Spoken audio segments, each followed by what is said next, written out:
Feast vs DTG.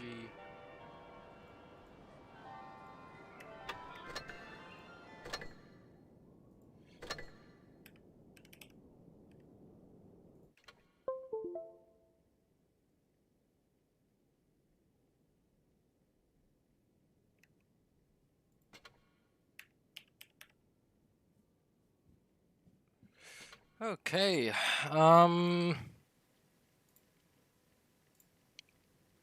so today we will be streaming the upper bracket finals of the second stage of this tournament. And for the first round, we'll be following Feast vs DTG. So we'll be in this room for the first round of the games today. I believe from this stage on, it would be best of 7. 2, 4, 6, 7. Yes, best of 7. So yeah, things will look a lot more spicier as we go. So best of 7. The first team to 4 points will take the win.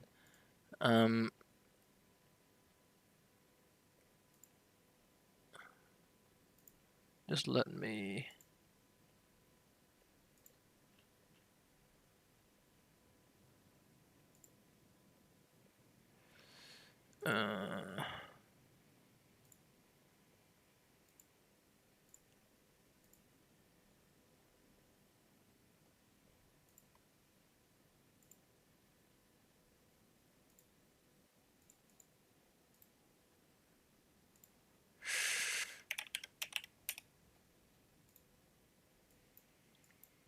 Both teams are ready, I think, but I think we're still missing a streamer for tonight.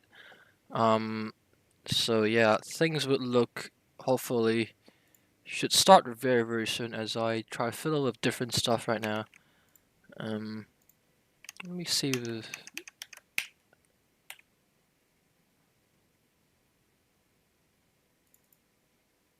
So that's fine today. Good to know.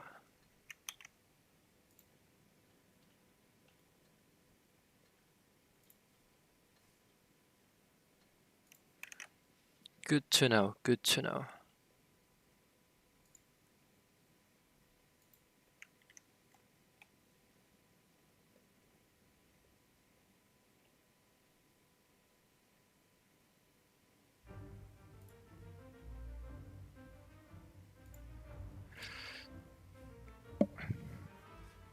So we're in, I guess.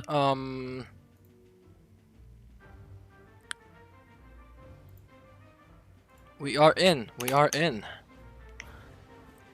We are actually in. So first round will be on Faust.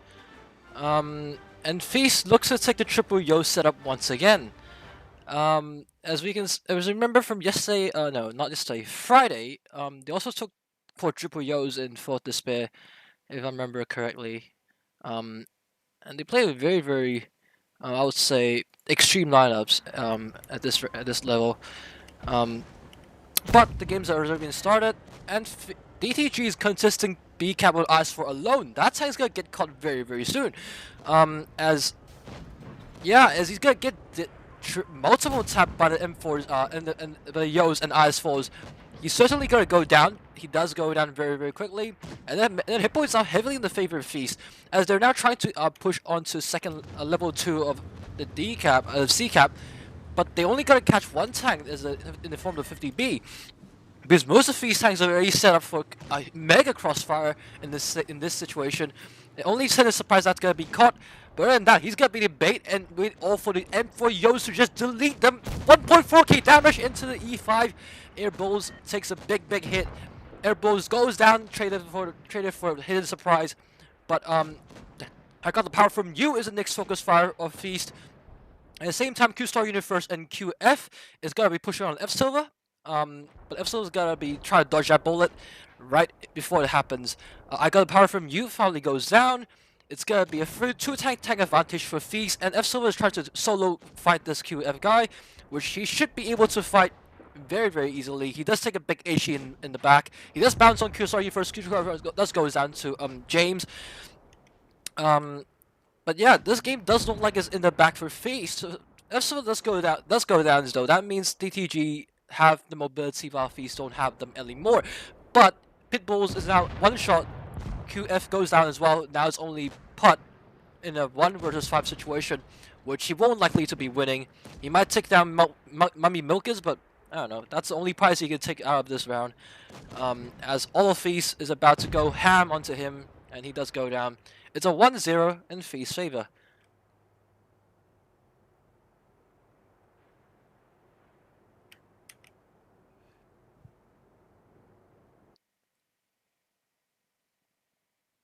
Things let's go very, very quick this round. We actually ended before we even realized. I feel like DTG made like a very, very heavy gamble at the start of the game, and that gamble basically ended before it even started, basically. So as we can see, as usual, Feast everybody pulling their own weight. Not really much outliers except probably his surprise getting caught a bit early in the game, but still he does dish out 3 shots, 1 clip worth of damage, so that's really sufficient. But looking at DTG side, you can see a lot of the players are actually like pretty low on damage. Like, so even though they're hitting most of their shots like on spot, like they're not contributing much to the damage department. So the things are not looking good for them whatsoever. Like yeah, they made a very, very quick gamble at the start, pushing onto B, trying to reset B, but that ice for got caught so quick that we almost didn't catch it on camera. And after that, they try to do a very, very quick gamble push onto C, second floor of C as well. But the thing was, Feast is already ready for it. They already rotated out, and basically left DTG nothing except Hidden Surprise, and even then Hidden Surprise will get 1 full clip off and basically do his job as a bait, and basically baits the entirety of DTG into the crossfire and making DTG pay for all of those hit points. So in the end, like, even though they're able to take down F Silver in the form of Feast mobility, like, they weren't able to win the game because they already had lost way too much health before that even happened.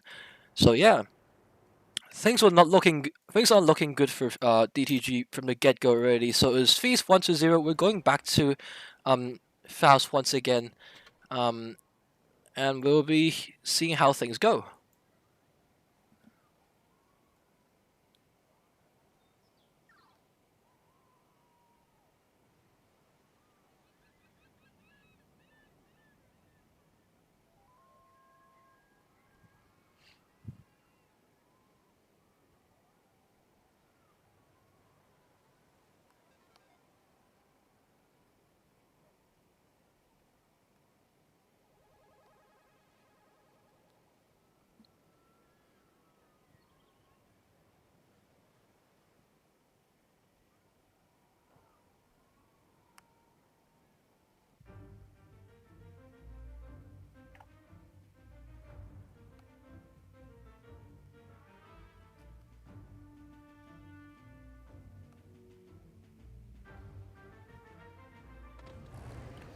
So DTG now going back into Faust once again. They bring double M6 Yos, but Feast is still bringing the double. It's also, oh, they dropped a few the Yos, so they're not only bringing 2 of the M4 M6 Yos, but this time they bring double mobility in F Silver and Suga and Mugu. As for double E5, while DTG, whoa, wait a second, DTG managed to get a bit of a damage into Mummy Milkers, while DTG now able to secure the cap advantage quite a bit, as Suga and Mugu are unable to get the cap earlier than DTG does. So cap is now slightly in the favor of DTG, but I highly doubt this advantage will hold long, as Feast is looking to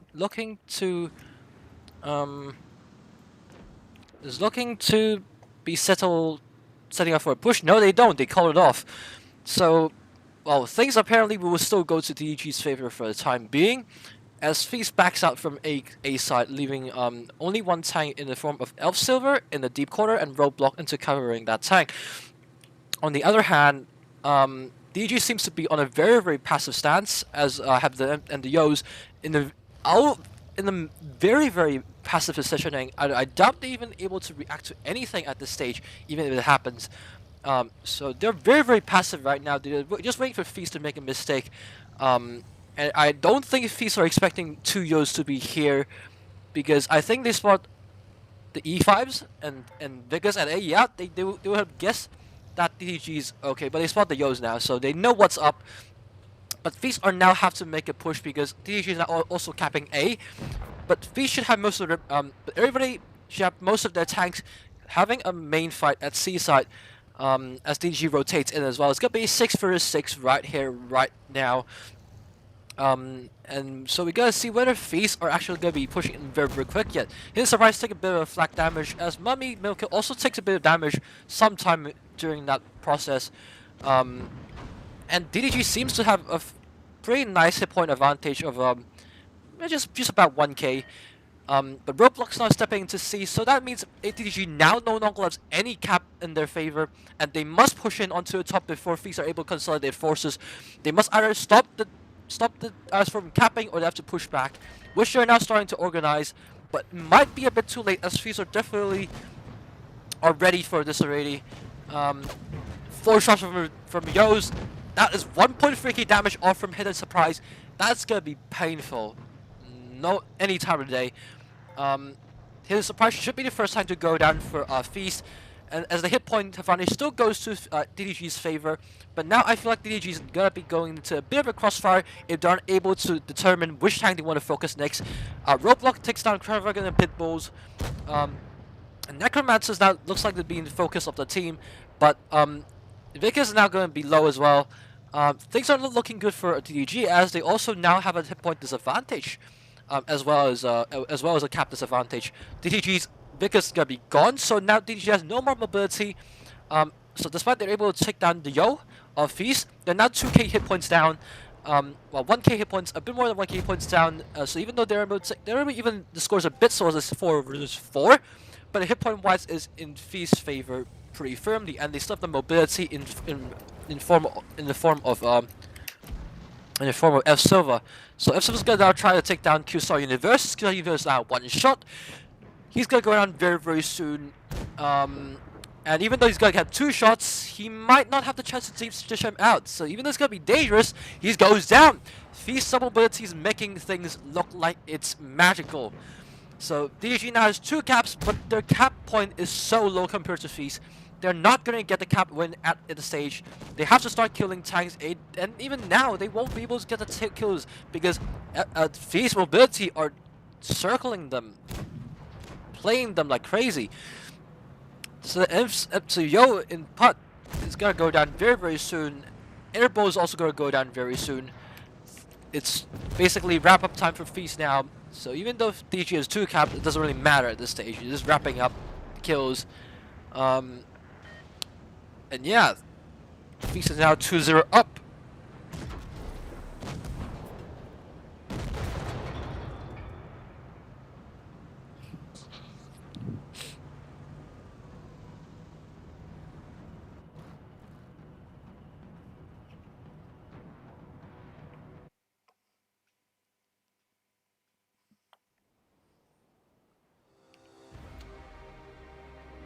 So yeah, like that was really, really dominant from Feast side. It was like yeah, even DDG made the play of the game. I would say DDG was fully set up for everything, and but still, like after all of that preparation, they were still forced to be pushing back. I don't think they expected to have to push back for some reason, but I feel like at this level, you need to be prepared for most of the stuff that's gonna happen. And DDG missed that by a big margin, and having 2 of your players not playing, well, 3 or even 4 of your players not playing most of your shots, it's a bit of a fatal situation here. As we can see, apart from you only playing 1 shot, Nat, Nathapong only penning 3 of his shots and only doing 1.2k is not helping. So even though Hidden Surprise from Feast did very little, like you got more times from DG not carrying their own weight. And that's not really acceptable at this level because you are going to need all those shots, all those hit points, all those health Otherwise, your team's gonna lose by a fair big margin, as you can see. Like, the cap point is firmly in favor of DTG. He's even getting a second cap, but they weren't prepared for Feast making that. They should have seen that from miles away when they start spawning the tanks, but they were not prepared for it, and they paid the price by just losing all the caps, having to force a push into a crossfire, and basically, in turn, losing the game. Like, especially when Feast has more mobility than you, you can't risk having to be the ones that push in. You're gonna be surrounded any time of the day in this situation, and Feast should show us things that you can be punished for if you don't be careful. So that was beautifully played by Feast. Not really much I can say in that they did right, but just DTG not somehow not prepared for any of those situations. So now we're gonna go to Normandy with Feast having a 2-0 lead so far. As I see, Feast is still taking the double Yos, DTG still taking the double Yos, double Ice for T22 E5 and Vickers Life for DTG, Crown Flag and T22 triple E5s for Feast.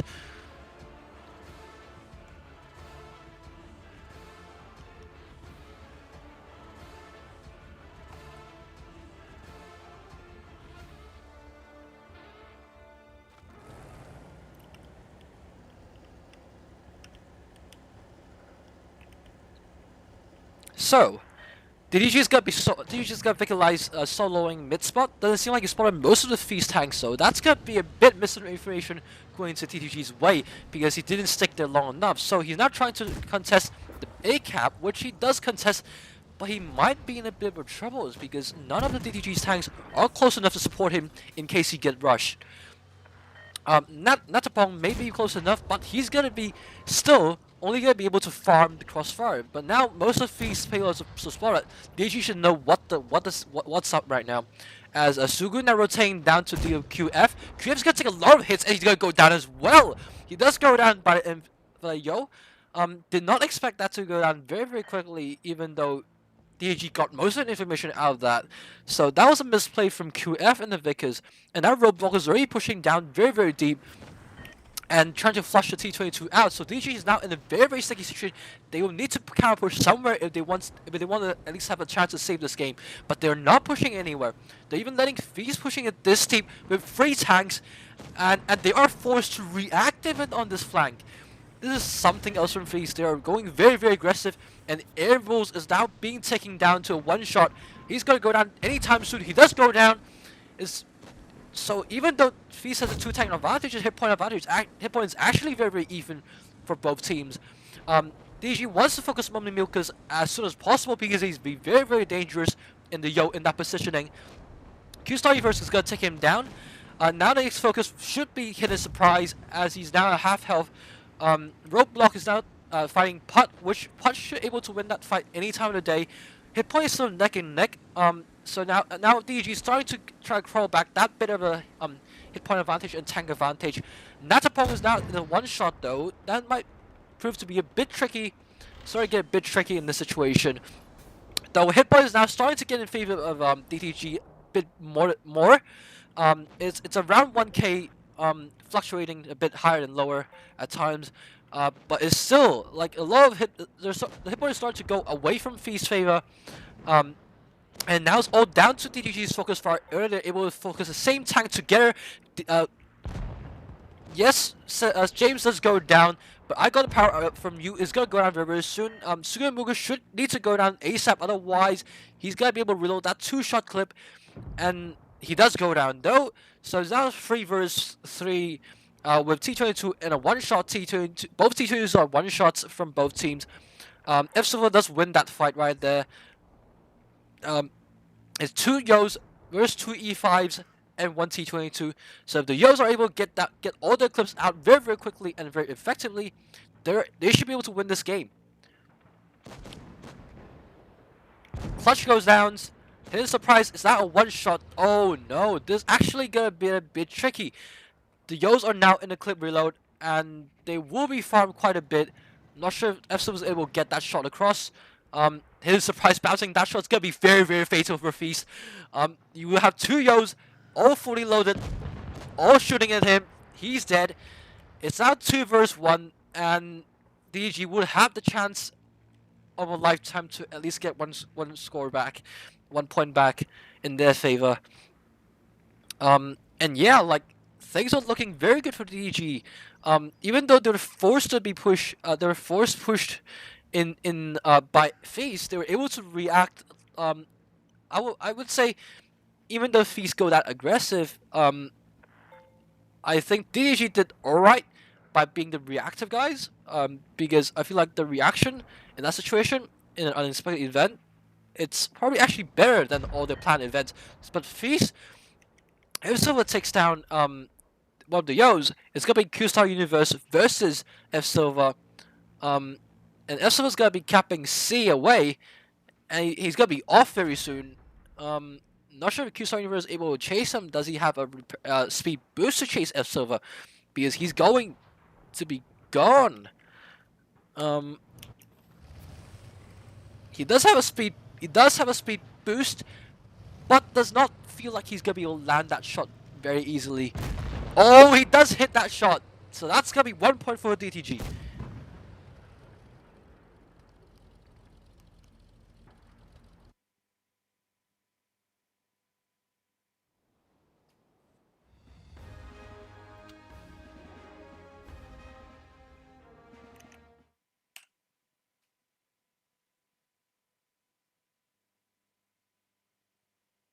So, looking at this round, well, DG definitely players that carry them a lot.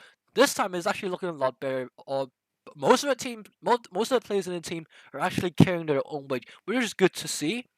And I'm glad that's happening because it's about time that most of the players show up. Except, well, Pitbull's only did 2 shots, but I would say that's fairly acceptable in this situation.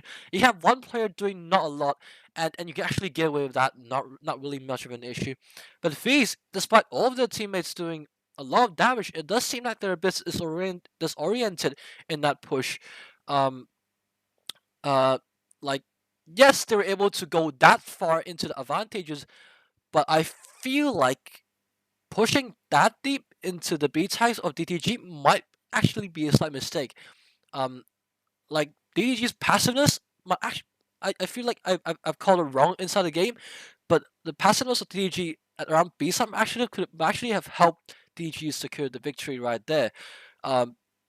Because it basically sort of baited FaZe into a sort of false sense of security that they can go that deep and force a reaction out of DTG, but it was FaZe that sort of get caught off guard in that sort of a push situation, and having to stop in the open out of nowhere, like having to stop in the open out of nowhere. Let's see. Yeah, they just stopped in the open out of nowhere just to shoot the DTG's guys. So even though they will get air balls, they were stuck in the open. And James was getting quite a bit of a beating. And yeah, like things are looking amazing for FaZe in this round. But we probably should go back. I think everybody's waiting for me. It's 2-1 in favor of FaZe still, but we're going back to Normandy. So we would be in for a bit of a trade. And it should look pretty nice at this stage.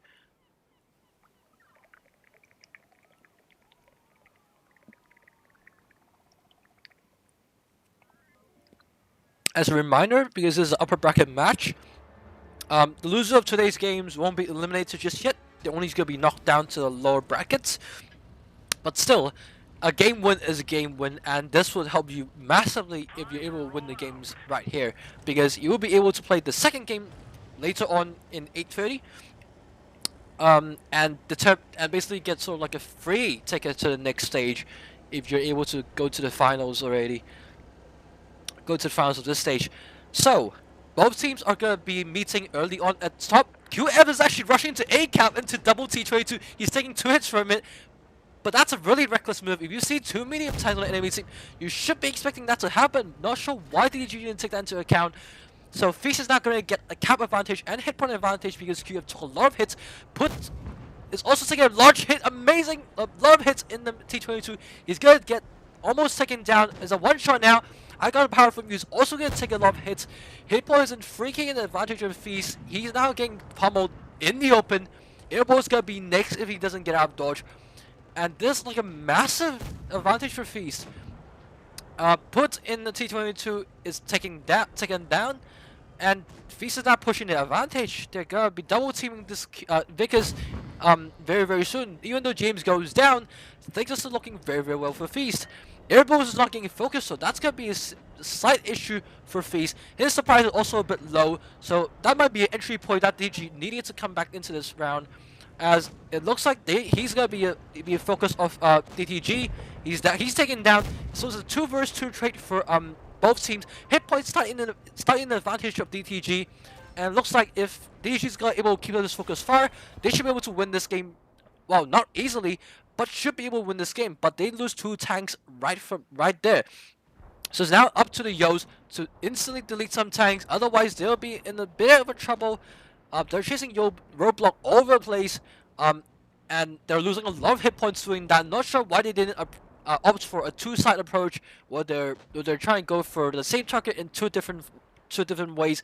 They're not going all in the same way, and they lose a lot of hit points doing so, and that is not helping them, as they have 1 tank disadvantage as well, having 1 tank low as well, and things are not looking good for them if they are not able to focus fire any better at this stage. And Feast are now being very open, in open wrapping into DTG and basically creating a crossfire for DTG's tank if they're not able to make any move. The Yo playing is gonna go down very soon. He does go down. It's gonna be 2 vs 4. I think this is Feast's game. It's up to them to prove to me otherwise. Q-Soggy first down on fire.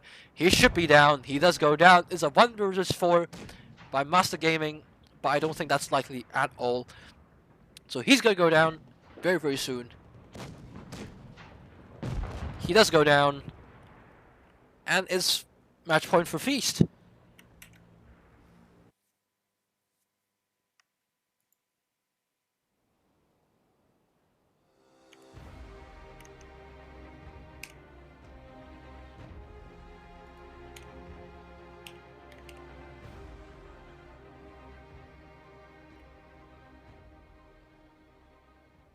So, for this round, as you can see, like, Feast, very quick attack actually worked.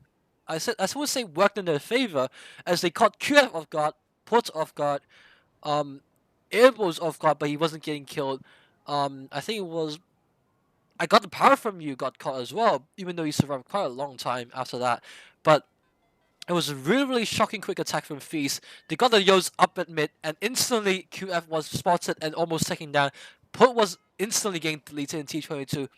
And as DG scrambled to come back, they almost came back, as Feast was actually putting themselves in the open once again, in taking a bit of a hit beating while the Yos are reloading. But that didn't stop them from winning the game, as they were able to close it in rather convincing fashion.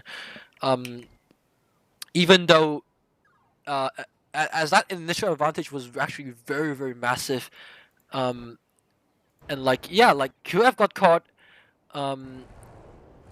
Put got caught. I got the power from you got caught. Some 3 tanks got caught from DTG side of early game, and able to pull that back into a very close affair. I would say that's actually very nicely done from DTG, even though they didn't win this game. So, massive props to DTG. That was actually very nicely done from them. I would have to say, I have to put that to them. No matter what, like, you're against Feast, probably one of the more decorated teams in the Asia server, and if you're able to come down from almost a 3 tank deficit, that's something to be happy about. Because you aren't able to, you won't see that most time of the day. But that being said, it's now match point for Feast. They're still bringing the Yos, and it seems like DG had enough of the Yos. They're dropping them for a bit right now. They're just bringing the Krangs, they're bringing the Mouse, the usual, the older meta. I'm not sure if it's the better meta though, because now the Yos are here. But it's match point for Feast regardless. Though it seems like DTG wants to go for very quick A play. Feast, on the other hand, is going for a full C play. So QF and the Vickers should be able to get A cap fairly easily, and DTG should know what the jig is up. As most of these tanks should get spotted in no time. And QF should be able to go into A cap without resistance. Feast is now taking C cap, and as expected, QF is now going into A cap. And going to B cap at the same time, that might actually prompt Feast to do a very quick push, as they suss out a very quick 2-tank disadvantage on DTG's side here if they instantly push in right now. But does seem like James is getting ahead of himself a bit. Though most of his team are now here, so he should be able to get in as well. Air blows and icon power from you are now getting caught a bit. They're now going to be the focus of these Feast tanks. And I got a power from you is now a 2-shot, 1-shot. He should go down very soon. He does go down right away. James though is now being very low, so he's now a 2-shot. Not sure he's going to go down very soon. Hit point is now necking next side in the favor of Feast. Cap point though is definitely in favor of DTG. And Su does go down. It's a 2-4-1 trade. Airbos is about to go down as well. It's gonna be a 2-4-2 trade very soon if some of the guns come in. He goes down. Not sure why DTG dropped a bit of hit points there. But hit points are now back in Feast's favor. Focus fire does seem like is in Feast's favor, as most of their tanks are in there. QF and Put needs to go in the fight, as Feast are now taking one more tank down. Even though they're able to get Necromancer down into 2-shot, I don't think they have enough mobility and enough focus fire. Ooh, taking 2k hit points and go down right away. Put and Q have very far out of the fight. That might actually be the nail in the coffin for the DTG, as they aren't able to get the damage and the focus fire into the Feast tanks, and that might be the only thing. That might be the only thing that Feast needs to win the game, as all the mobility is still intact, and QF's now 1-shot. I feel like the mobility is like a deciding factor in this round that determine DTG's fate. As they were out of the fight, they're seemingly out of the fight for most of the mid to late round. And I don't think, even though they found quite a bit, most of the damage actually didn't matter because it was very late game. So now even though DTG has a hit point advantage, they no longer have the caps in their hands, and Put is now in the 1 versus 2 brawl. So okay, he might actually still be able to get away with this. If clutch goes down very quick, so he does go down. It's 900 versus 690. It's a bit chancy whether they're able to get this round in, because there's now M6 Yo here. Get 2 shots in very quickly. He's get 1. He should be able to get. Oh, he's now under reload again. This might be what DTG needed if Put doesn't go down. He does go down though, so it'll be up to them to survive for, I would say, another 50 points, which could be possible at this stage, but I would say unlikely, as he's getting pummeled by both tanks. So he might go down. He does go down, so his Feast win. He did. DG able to get it down very close, but I feel like the match was already decided when both mobility of DG weren't in the fight when it mattered the most. Like, I feel like when it mattered the most, DTG's tanks weren't in the fight. So even though DTG's tanks were able to get a lot of damage, and it was not their game, because their mobility wasn't in there when it mattered the most.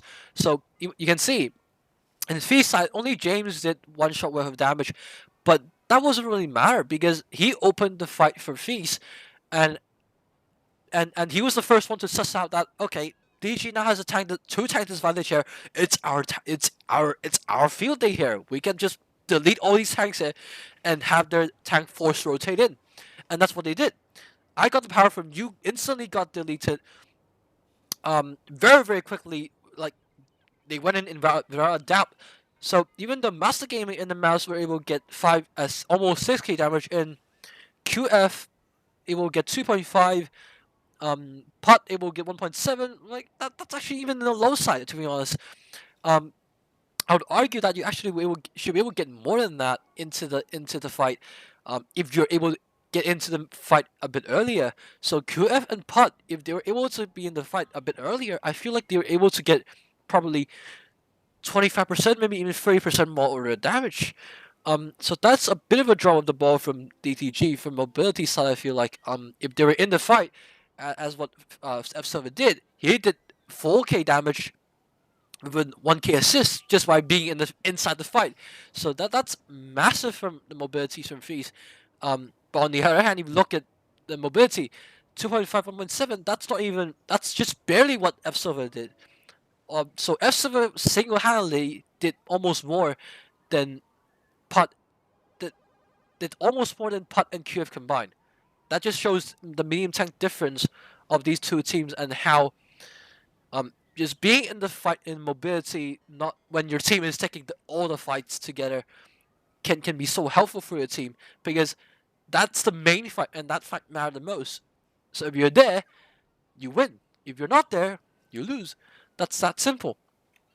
So, like, yeah, like once, so like the cap from Feast actually, when they knew that the Mouse and the Victors are out of the fight, they didn't know exactly which two tanks are out of the fight, but they know two tanks are out of the fight, because if you want to cap, you have to use one tank to cap. They're capping two caps, that means they got two tanks out of the fight if they instantly were to push the tanks right here. Very simple maths. So they instantly suss out this disadvantage and instantly start pushing in. James probably was a bit on his trigger, was a bit too quick, I would say. But he did go back in. Like, I would argue even James at this stage might actually be better off pushing back in, because in the end he was actually in a very, very bad positioning and was caught in the crossfire. I think, yeah. So I got the power from you, instantly goes down, and QF actually came into behind of Feast. But look at Putt, not sure what he's doing. He's out the fight massively, and like honestly, if he was actually in the fight right at this moment, he would have done a lot more.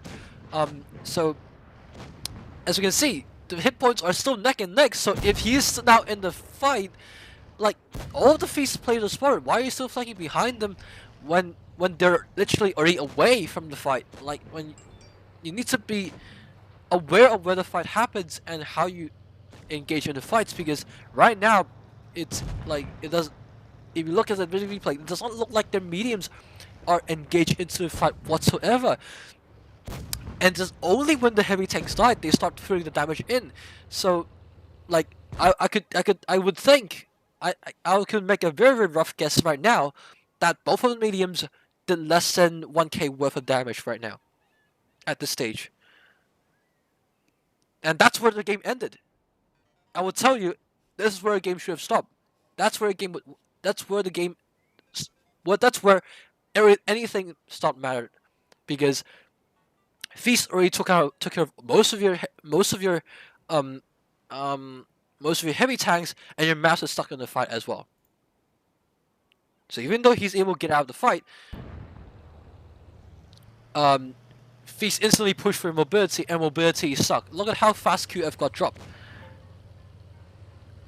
Like, I feel like DTG sort of dropped them massively in the medium tank department. They weren't there in the fight when it mattered most. Like, yeah, like he was scrambling with 100 hit points within 20 seconds. That's how massive the ball was dropped, I feel like. I would say DTG's also doing pretty nicely, even though at this stage, as his Mouse was able to farm 6k damage. But that was when Feast determined that the DTG mediums are more dangerous and just went for an end first.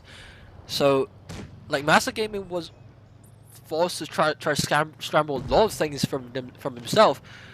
And Putt, yeah, he was able to do that, but like even that was a bit too late. Like I remember he was the one that did less damage, could be. He's the one who did the less damage T22. Yeah, so yeah, like imagine how much he could have done how much more he could have done. He was in the fight and not trying to pull a very very far rotation. I feel like that was a massive mistake from the medium side of DTG. Um, it could have been a lot cleaner in a lot of different respect. In a lot of different respect. The muscle game almost was able to take that to the surprise. That was a really really close one as well. If his surprise goes down, this round was actually is DTG's. Um, so yeah, like I would say, like that medium was the game deciding factor, and it was just Fees being Feast, I would say, in the end game, trying to clean up the right tanks. I would even make an argument that Feast shouldn't even push in for the mediums because they're so far out of the fight. Just deal the mouse and make the mediums come to you. You know, like um, like that would even be more salt in the wound because you had to come in. You were not in the fight the entire time, and you're now forced to be in the fight into four heavies. I think, yeah, like one medium. Like, yeah, give that a try. You're not gonna. It's not coming. That's not gonna come out in your favor. Um, any time of the day. So yeah, like that was. I would say that was a bit of a. I would say it was a bit of a feast being feast moment, but regardless, like things went the way it should have been. And I'm happy of how it went. For feast. Um, so next round would be we'll be streaming what? We'll be streaming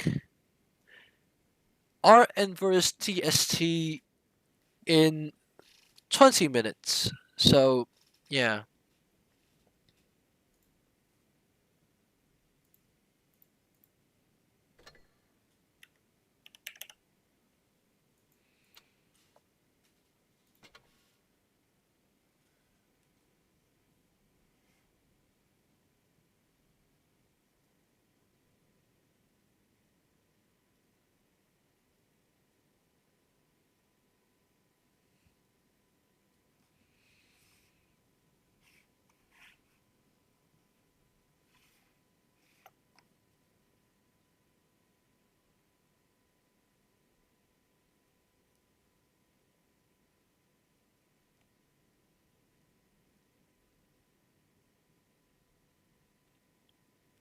So overall, I feel like yeah, DDG was actually I thought DDG is decent team.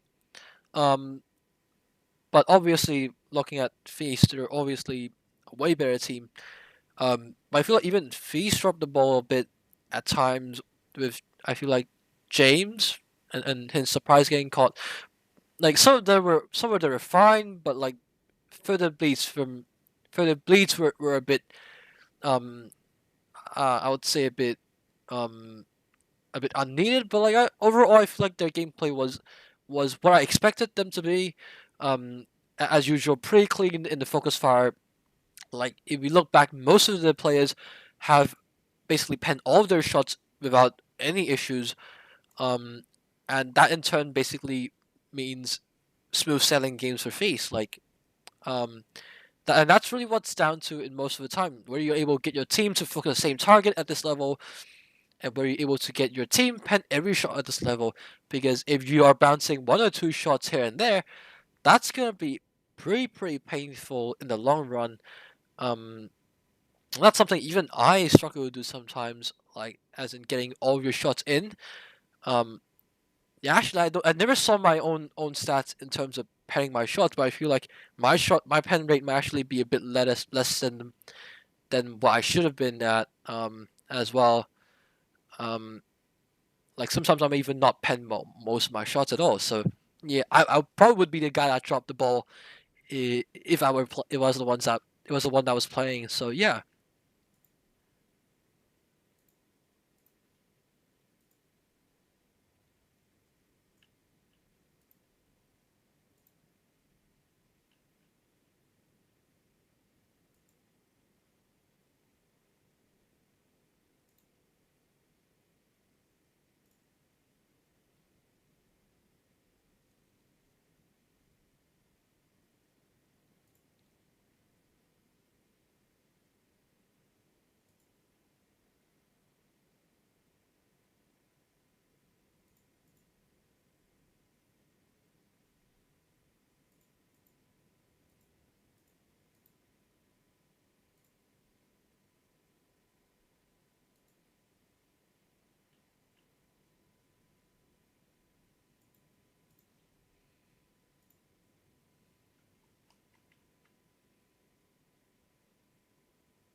Okay.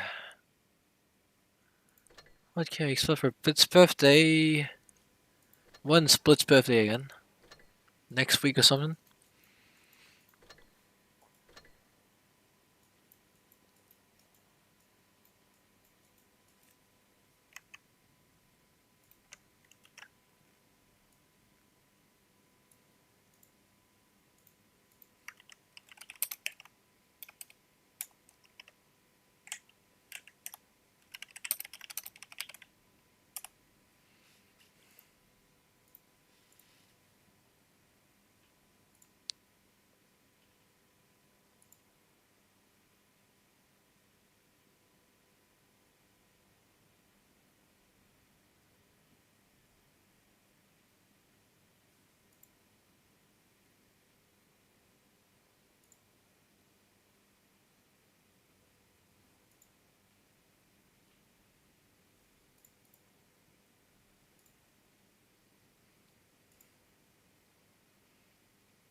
Alright. Alright. So, we'll be streaming not DTG vs Feast. We'll be streaming DST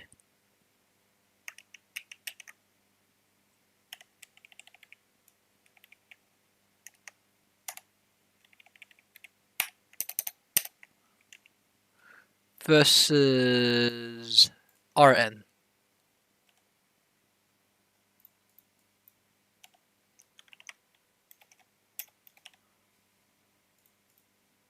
Wait, what have I done? What is this? Oh, that. Right. Lock that up. Wait, what?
Alright.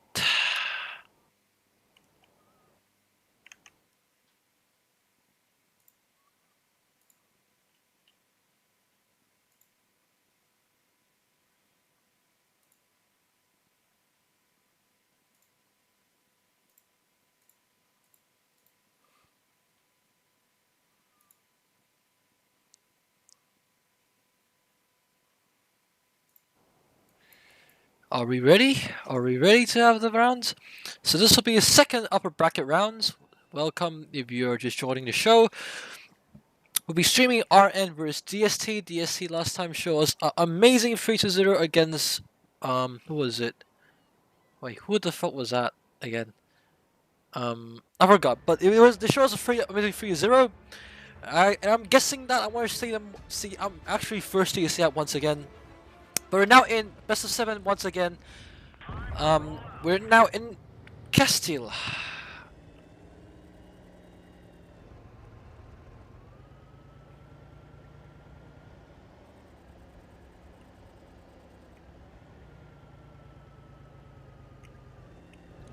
So we'll have Murakuns in the T22 going into A cap. Seems that he's not going to be contested very early. But yeah, like looks like the whole of I guess that's DST is going to try counter A. So Ken Walls is now doesn't look like he's leading the charge, but he looks like he was going to lead the charge to try counter A for a second there. Looks like all of DST wants to go on top of the hill, with the exception of Don Don, trying to surprise RN with a very quick push or a very heavy hold on top of the castle. But I don't think they expected RN to bring like 4 tanks here as well.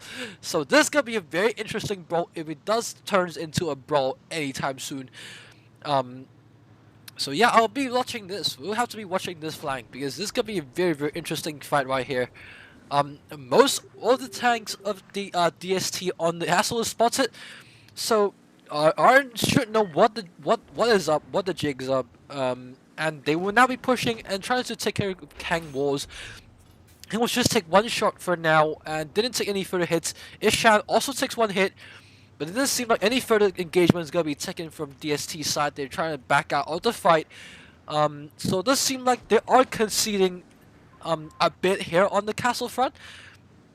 But at the same time, they're also taking a bit of hit. That also explains why they're conceding quite a bit. But it does seem like Ishan is now leading the charge on to try and push in. White is gone.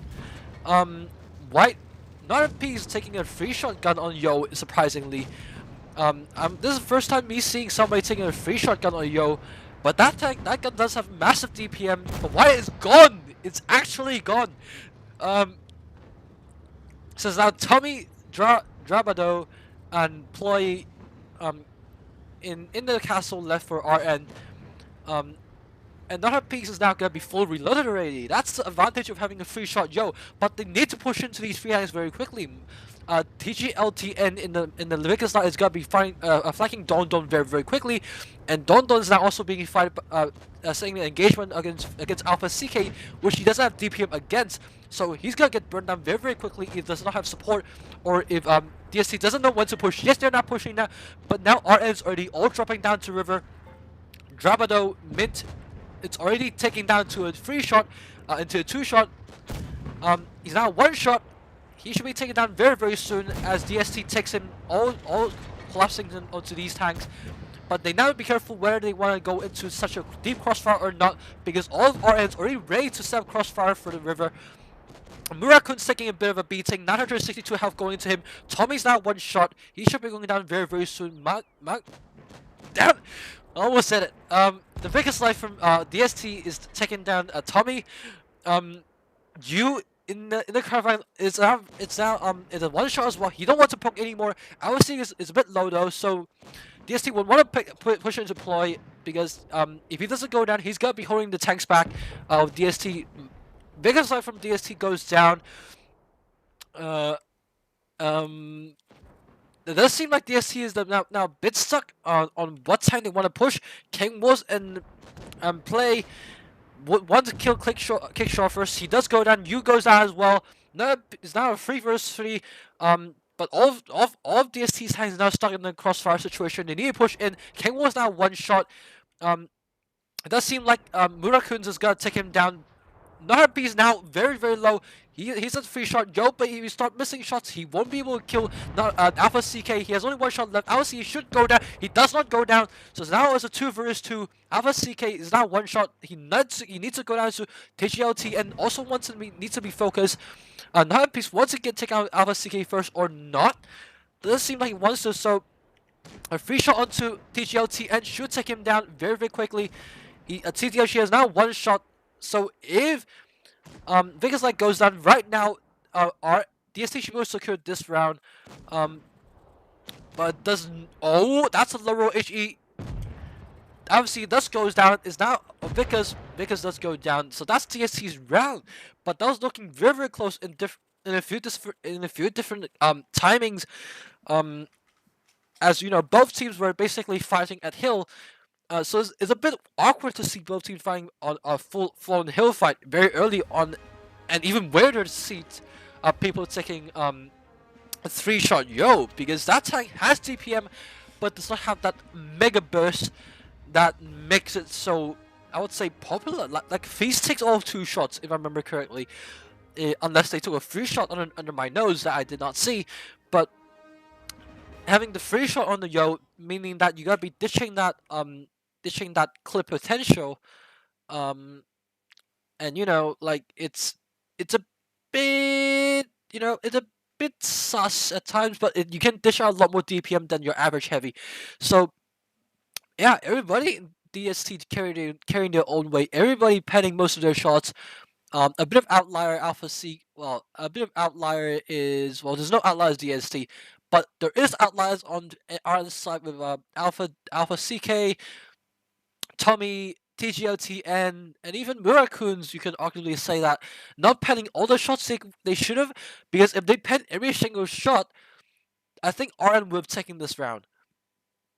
I feel like RN has the most potential in this situation to take down the rounds, because they have DST in the crossfire. Let's take a look again, because it's actually, I would actually argue that RN has the massive advantage, because let's see, Don is now stuck in the crossfire between the 2 high DPM tanks.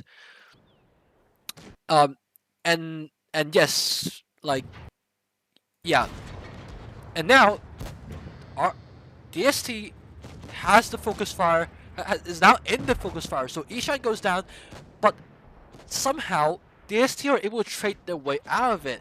So not able to connect those few shots contributed a lot into the later stages around, and in turn gave a gap for DST to come back into this round.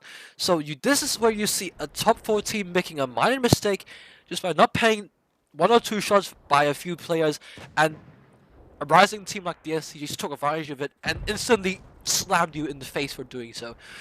And that was just like a reality check for DST and a reaction for RN of, you know, how good these two teams are faring against each other.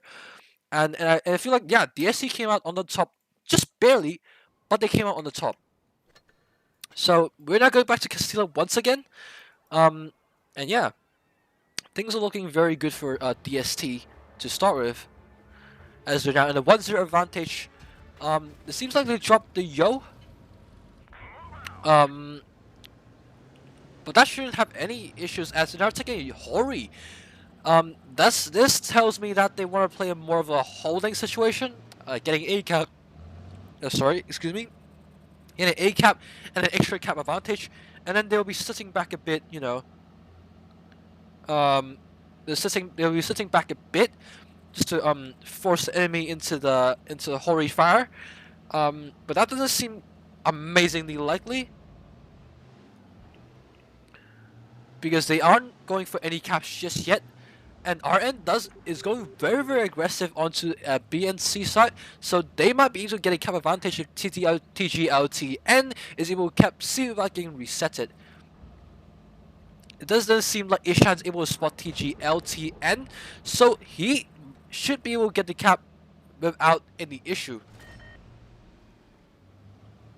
So now bringing the Hori might prove to be a slight issue for DST, as they're now are now the ones that forced to be pushing into a holding heavy team.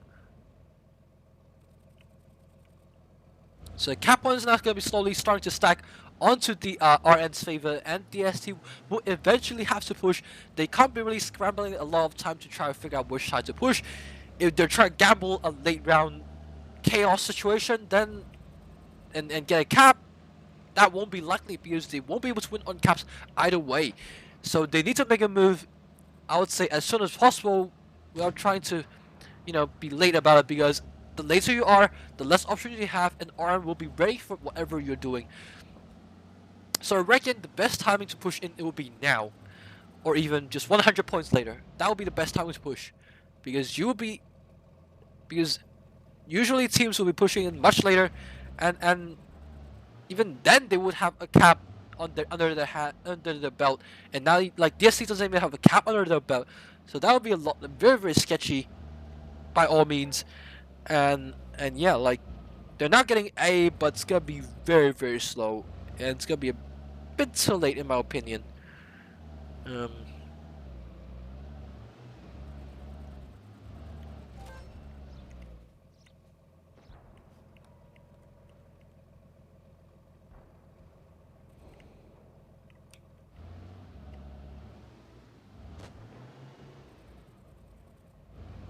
So now RN has around 170, 180 worth of cap point lead, and yeah, so RN can just sit tight because they have the headphone advantage as well, and they got, like, I reckon probably one of the best holding formations, having 2 tanks on ramp. Well, even just 1 tank here on ramp and 1 tank on the other ramp would be mostly enough, but having tanks on these ramps make you very strong, because you're able to spot any tanks pushing into this corridor and onto this corridor, and basically you're forcing enemies to push into these areas that you can get crossfire into. So you now basically set up. You're now basically set for success if you are RN. So if you're able to drop this round, I don't know what to say anymore, because you can't get better than this in terms of focus fire in Castilla, like crossfire in Castilla. This is your best chance to have a best crossfire in Castilla. You can't stop any more better than this, in my opinion. Well, actually, maybe if you're able to put one tank around this area, you might actually get away with it. But it looks like DST is now making a push into. Yu is now leading the charge, but he will soon find out a hell that he's gonna be in, and he will soon figure out that he won't be able to just step into C cap and get away with it. But RN's bouncing a bit here and there. This might prove to be fatal as our DST is now doing a full push into Murakun's. Murakun's goes down very, very quickly. Even though Yu is not going to be in a bit of a trouble, hit point might actually start going back into DST's favor as the RN's able to connect, as DST is able to connect a bit more shots than RN does.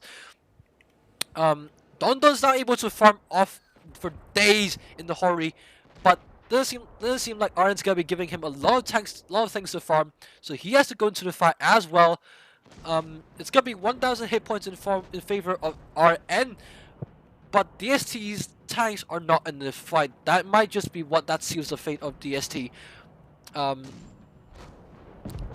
As RN's starting to pull the advantage more and more. Now if PC is again in the fight, he can't be sitting there farming.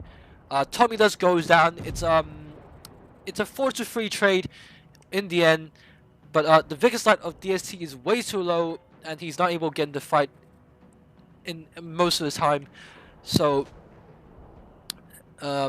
yeah, like it's a bit of a funny situation for both teams.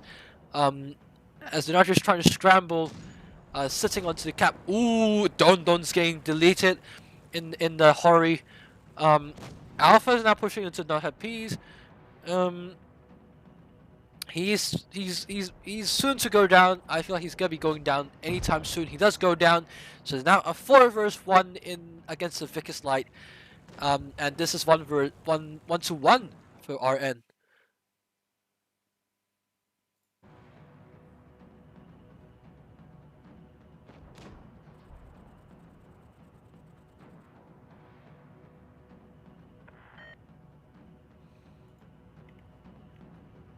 So now he's gonna be watching Vickers just doing what he does, I guess. There's really not much he can do.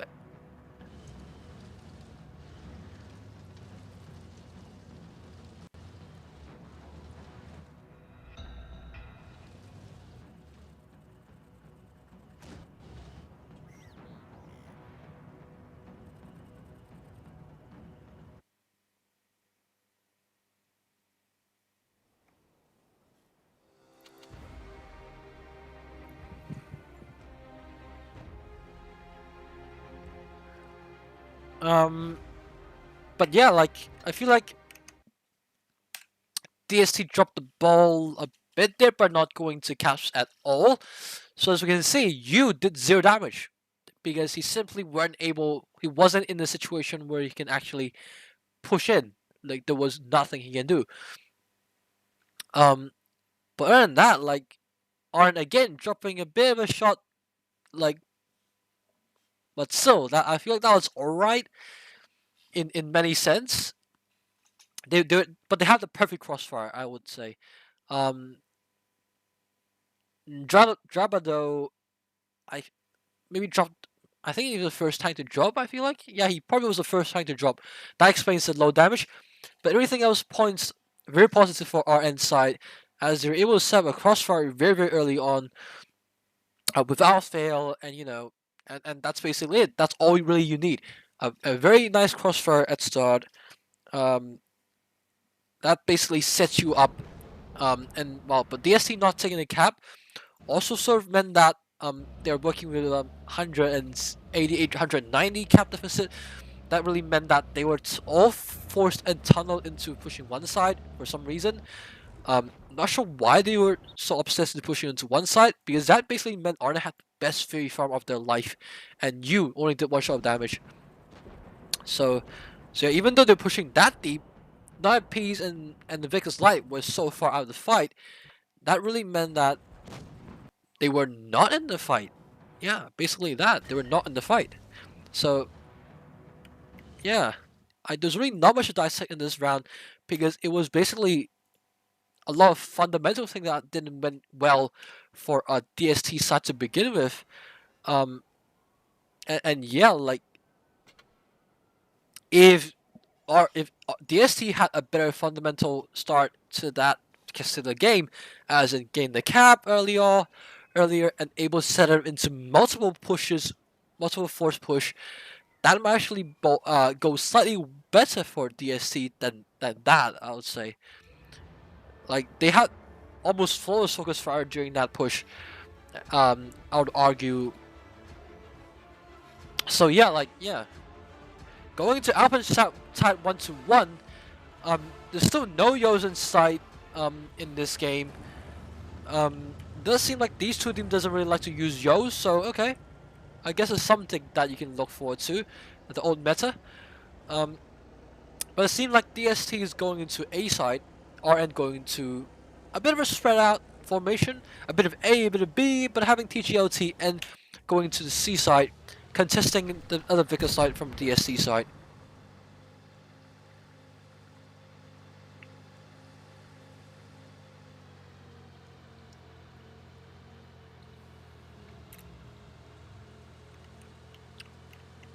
Both Vicars did disengaged from the fight, so DGLTN should be able to cap C very, very easily and without contest, but our DST does get A cap earlier than RN getting C, so they would hold a slight cap advantage in probably 30 or 35 points. 35 points exactly. So it's now be it'll be RN to be the team that to push in. And I feel like this is like the first time we see RN be the guys that were sort of forced to make a reaction instead. So that would be a good thing for DST, as they're now sort of rotating back to their spawn, ready to receive a response from our RN side. But it does seem like they were able to suss out White going into A side, so now that P's getting that information should help DST setting up a reaction to RN's reaction. But RN's actually going very, very deep into the town as well, so Alpha CK might get caught a bit here. He's taking a bit of a beating. Doesn't seem like he's getting bled quite a lot though. DST's now all fully set up going counter push. Does seem like they're now looking into full pushing. White is gone, so White should be gone in a matter of time if Kang Wars and co are able to push in very, very quickly. Narapees, yeah, White should be gone anytime soon. But at the meanwhile, RN getting B cap and Ishan going into a 1k low health situation. That means it should be a one-on-one trade in RN's favor, as DST has the hit point disadvantage, also the mobility disadvantage as well. So Ishan goes down, but only a slight hit point advantage in the favor of RN. DST is now pushing into ploy, which he should go down sooner rather than later. King was now anchoring the rotation for RN, so RN is not able to, well, shouldn't be able to get in the fight very quickly unless TGLT and Murakud is able to take down Ken Wars very, very quickly together. So Tommy, Alpha CK, and the world would be able to go in, would be able to contribute to the fight very, very quickly, and they're actually having the caps at this stage actually help in RN's favor as well, because they're now the ones that can sit back and farm quite a bit. And especially DST that are the ones that need to push in, and DST having a 1.8k hit points advantage down 2k means that they are the ones that need to be pushing in. Ken was now in a very, very tricky situation. He should go down very, very soon if the world or Tommy even swinging just for him one shot. He does go down though. That means it's only 40 points for RN to take this round. They're able to turn this around, and it's now 2-1 for RN. Did I say it too soon? I probably said a bit too soon, but things should still go into RN's way, as I don't think DST are able to get any more kills from here on in. They were getting a bit low, but it does not seem like they're able to get the kill. Oh, wait. No, they did get the kill on non-Ps, so it's a second point for RN. That was pretty nicely done from RN. Um, as you know, yeah, that was pretty nicely done from RN, as they basically, you know, push back from a cap point disadvantage. Um, and so even those 35 cap points, they actually came back very, very quickly, as they're able to capitalize on DST's push and actually farm quite a lot of it. Kang was going down very, very quickly as one of the examples. Um, let's take a look.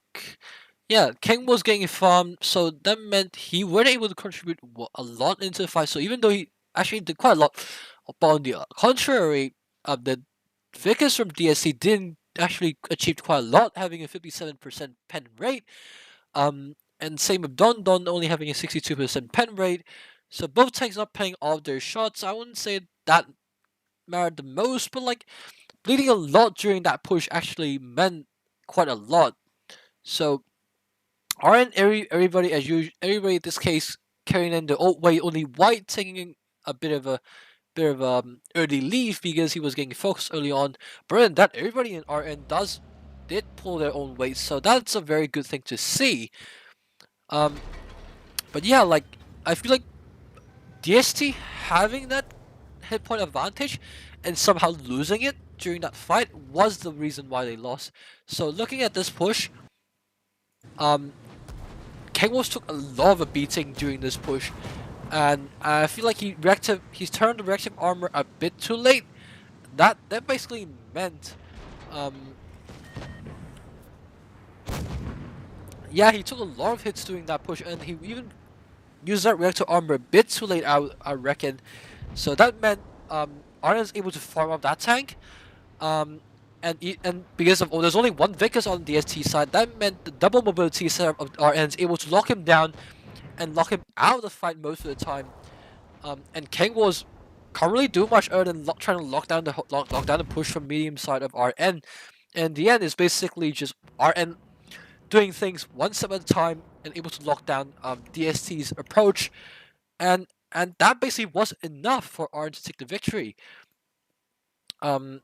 So yeah, that was really nice stuff from RN. I would say.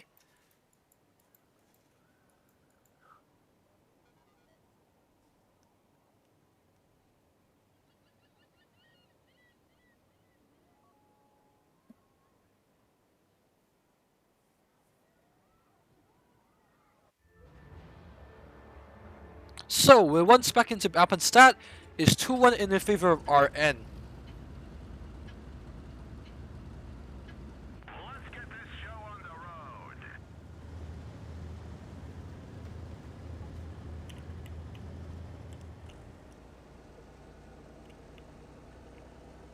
So it seems like DST is now also once again adopting for AAB approach, while RN's now also adopting an AB approach. So they're not getting C cap anymore. Murakun's already into A cap, but the T22 from DST is now already onto Murakun's. So Murakun's is now forced to push out of the cap.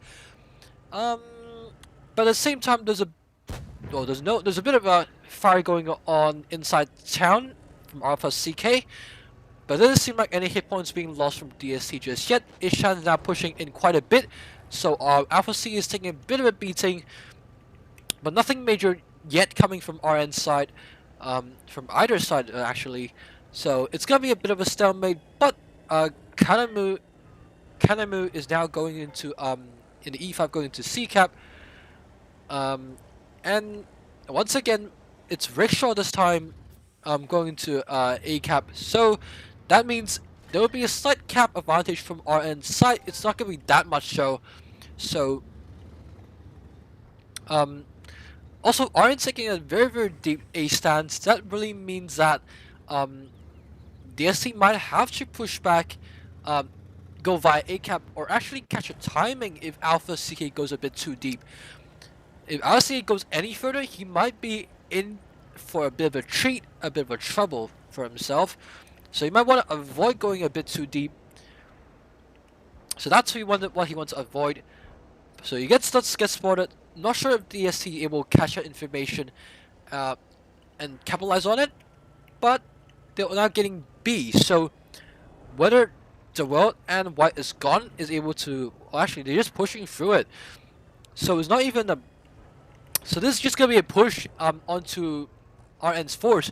So RN needs to be careful because Alpha C is gonna be in a bit of a trouble. Kanamu King was not P is gonna be leading the charge. Don Don in the mouse is taking a bit of a beating in the open, the same with Ishan, but they're pushing past our Alpha CK. I'm not sure what's happening. They're dropping a bit of hit points. There's a world's capping B right now, so RN's actually gonna get 2 caps. Don Don goes down. So it's now 1 tank advantage for RN. So even though hit points deck and Nick Alpha CK should be going down anytime soon, he does go down. Ishan's not going to be going down as well in the mouse, and if DST doesn't push far enough right now, they're gonna be in a slight crossfire right here. Rickshaw is now being focused. He's now a free shot. Kanamu is now starting to get focused as well. It's gonna be a big mess brawl fight right here. And thing does look like very messy. Rickshaw does goes down. It's a 2-for-2 trade, but the hit points are firmly in the favor of RN. As this he's now capping A, and T-Shirts was now forcing the fight onto the Crown Wagon. Doesn't seem like it's gonna be very likely he's gonna be a push. Meanwhile, TGLTN is taking lost territory and taking deep territory. He's taking a few being for it a bit on the fire as well. But then it seems like that's gonna affect him taking the territory and start landing farms into Kanamu. Kanamu is now reactive armor on, but he's a one-shot already, so he's gonna go down anytime soon. He does go down from a ramp from the world. The hit point advantage is firmly in favor of RN, and I feel like this is gonna be RN's game as well. White's gonna be gone within seconds if Kangbo is going to take him down. But yeah, this round I feel like it's gonna be RN's game any day of the week.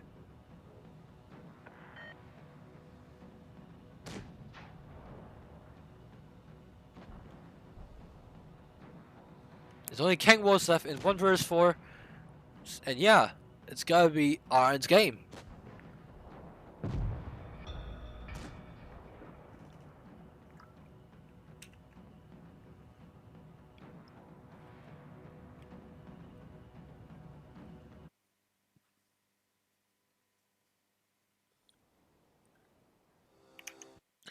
So it is match point for RN as RN approaches 3 points right now. So it seems like yeah, DST does drop quite a bit of a ball this time, having three of the players having only a 60% pen rate. If they're able to pen more shots, that actually could have been a lot better for DST. And I feel like once again, I feel like this time DST's heavy push sort of screwed themselves quite a bit, as they were a bit indecisive. They were stuck in the open for quite a bit of time before they killing Alpha CK, and I feel like that was sort of the thing that needed for RN just to come back and focus fire you to death. And yeah, like, and even as an RN, I feel like as usual, not having most of the tank, having some of their tanks dropping a bit of a shots here and there. But yeah, like, things are looking alright for RN. But if their tanks are able to pen a bit more shots, I feel like it's gonna go even better for them. So yeah, very nicely done from RN. And I feel like it's just DST dropping the ball this time around. As we were able to see, the DST guys DST pushing 2 maps into open and instantly getting shut down. And then they were slightly indecisive into pushing into the RN E5s. I feel like that sort of sealed their fate, as that basically meant they were in the open after they killed Alpha CK, and they're not in a position to kill the 2 and that's where the hit points start coming in. You can see at this stage there's already 2k hit point advantage going in the favor of, well, 1k hit point advantage going in the favor of RN, but now you can see it's starting to go more and more, because there's you trade 2 mouse for 1 IS4, and that's never gonna bode well any time of the day, regardless of how you want to see it. Like, no matter how you put it, that's not gonna be favorable trade on by any means, because it's 2 mouse and you trade it for 1 ice fall. But now we're going to New Bay. As I said already, it's a match point for RN, and it's up to DST to try to pull it back, because RN's gonna run away with this round, and if RN win this round, they are confirmed to be in the next stage of the tournament.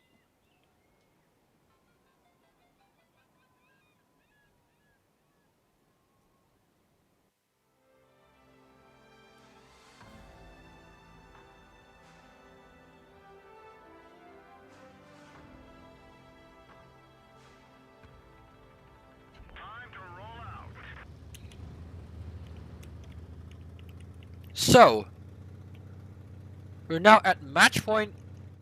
What is wrong? So we're now at match point.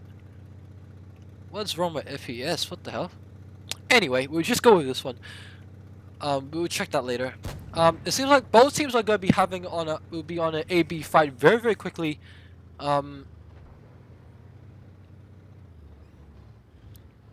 As both teams are taking bridge control, or at least attempting to take bridge control, and the mouse from DST is already on the side of the flank. Both mouses are already here. It's gonna be quite a bit of a fight from both teams. Actually, it might be better to actually just go down here. It does seem like it's just going to be a bit of a stalemate right here, but both team vouchers going to be trading a bit of hit points as the T-22 from RN it's coming into this way. But it does seem like DST has seen this as an opportunity and will be trying contesting the top. Crown Dragon from below pushing Tommy and Plow go. Well, Tommy does go down very quickly. Quick shot is not going to be focus fired. King Wolf's also being focus fired on the other side. On the other hand, Rickshaw is going to be almost going to be traded by Kanamu. Well, Kanamu's now quite a bit empty though, so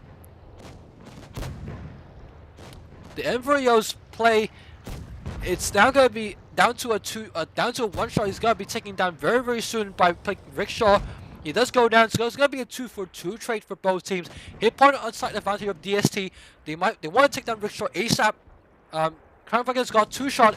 He won't reload this shot and put it in. Oh, he didn't wait for a shot. He does just put it in that 1 shot. So Rickshaw's going to be surviving on 1 shot. He still survives. That might be a mistake from Crown Dragon on one of the Crown Dragons for holding that shot. White is going to be dropping down, it seems. He's going to be saving himself rather from the drop damage. He's not going to be taking the hits. Nice dropping down. Ooh, he didn't take much damage doing that. That's actually very brilliant from him. TGOTN might actually be in slight trouble by pushing him that deep. R is still not out of the woods just yet. There's still a bit hit point down, and White is basically out of the fight for now. So it's a world and TGOTN will have to be fighting 2 versus 3 up there. Karamu is getting himself stuck, so even though he has 3 shots, it's not going to be the best situation for him. So he's going to be trying to be avoiding the world, and Karamu, I think that he's going to be he's having a bit of a hit onto the world. That's actually a lot of... Ooh, he almost got shot by White is Gone. Oh, and White is Gone is using a free shot. Yo, so that's going to be meaning that Kanamu is going to be in a bit of a trouble if he's not going to be able to stay safe. Though the world goes down, this could be the DST's game. Actually, this should be the DST's game, as Kanamu is going to be in a very advantageous position for White, and White is not able to push in with a free shot. Yo, North P should have North P's also have a free shot. Yo. So both teams taking 3 shot Yo's, a very different approach compared to the other teams. White is gone. It's only TGL. Never mind, TGL goes down as well. It's DST's game. DST bringing it back up to 3-2.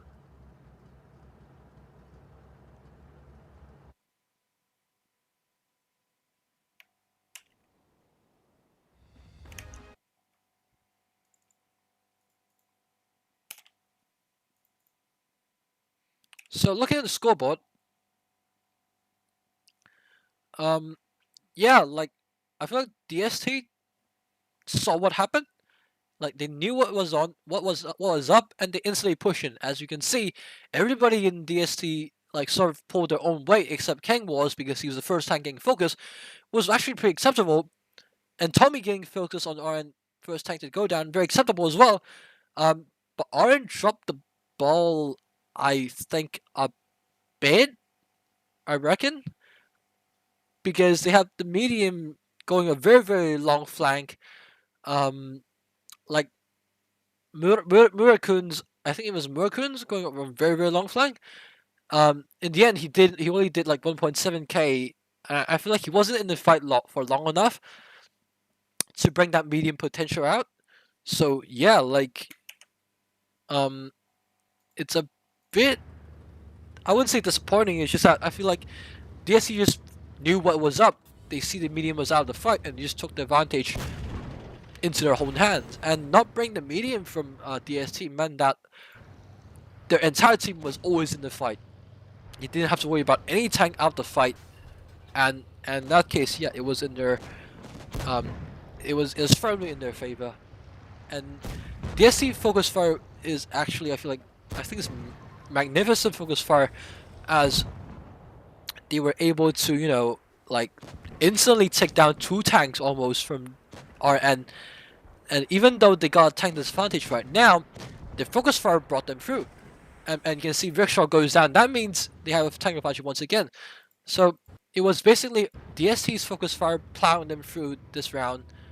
And yeah, like you can't really be wishing anything more than this.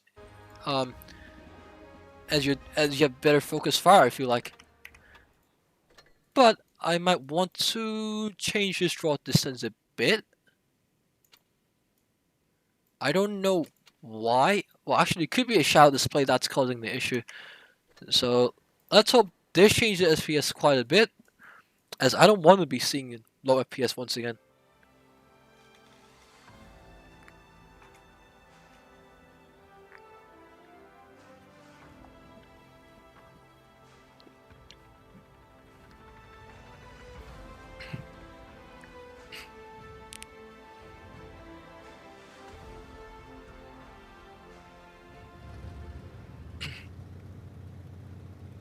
So it's still match point for RN. However, this time DST is starting with a pretty chunky hit point advantage. Though RN's not capping C and DST is not capping any bases, so the cap point might go into RN's favor. And DST aren't going to be catching anything on the bridge either, so the only thing they can really go for is Alpha CK. But RN has 205B at very, very far to farm this possibility. So Peas and the other Yo would need to be very careful. So they were getting 3 shots into them. Oh, it's not an ammo rack. That should be an ammo rack if that's the case. That's actually very unfortunate for RN. So that means the hit point advantage just got bigger for the DST. So RN instantly makes a counter push onto the mouse. And Ishan and Play would want to be, stay safe because they're now in the crossfire. They want to pull out. They want to stay safe. And DST want to come in and actually, well, and help their mouses, I guess, because their mouse is now in a bit of a situation. Don comes in and help Play show some of the hits. And the Yo is now shredding Rickshaw with the Kang Walls. Tommy's also now being shredded. Murakun is now being shredded in the middle of the crossfire. It does seem like this round would be going into DST's favor, as is now a 4k hit point advantage in DST's favor. No tank shot from DST's side just yet. Kang Walls goes down though, as I said that. TGLT is now being stuck in the very, very deep crossfire. He's now not able to go out. He just goes down. Plays goes down as well. It's still a massive hit tank advantage, massive hit point advantage in favor of DST. So it should be DST's game to lose right now. Tommy goes down. Is a 2 vs 6. DST should have this in the bag, and it should be a tiebreaker. It should be a tiebreaker. It should be a tiebreaker, and it should be a tiebreaker.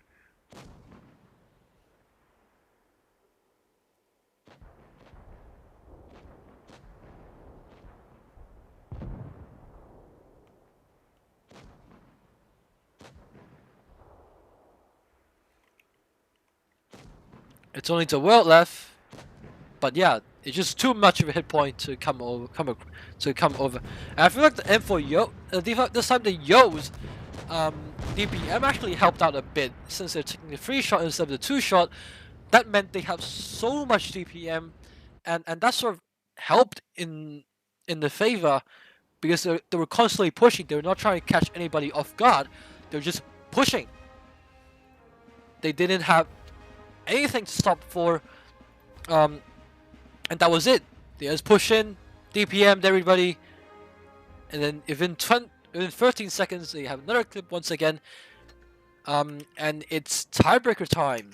Tiebreaker time.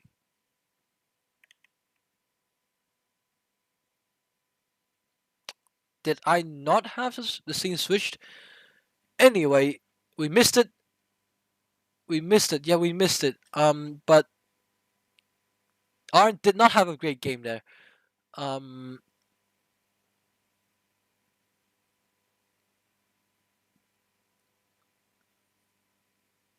yeah, like, I think I missed it.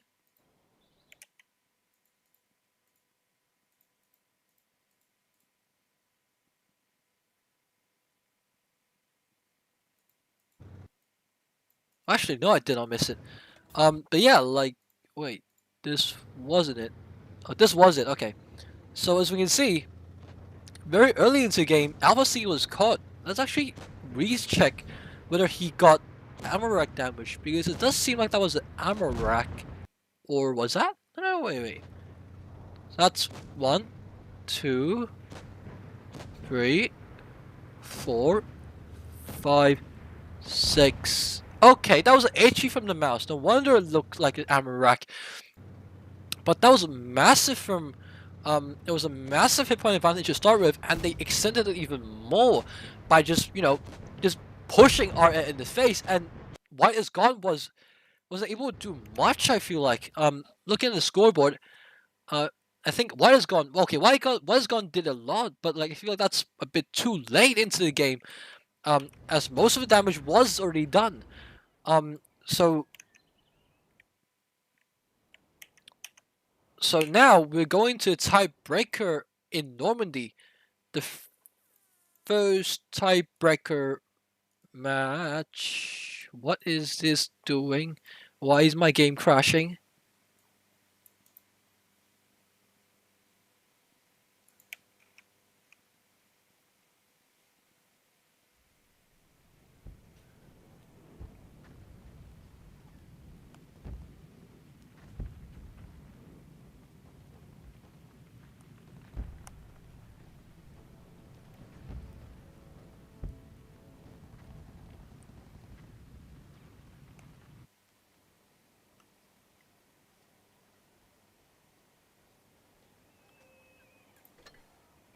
Okay, sorry, my game crashed. We should see it right now. Let's go into the tiebreaker, guys.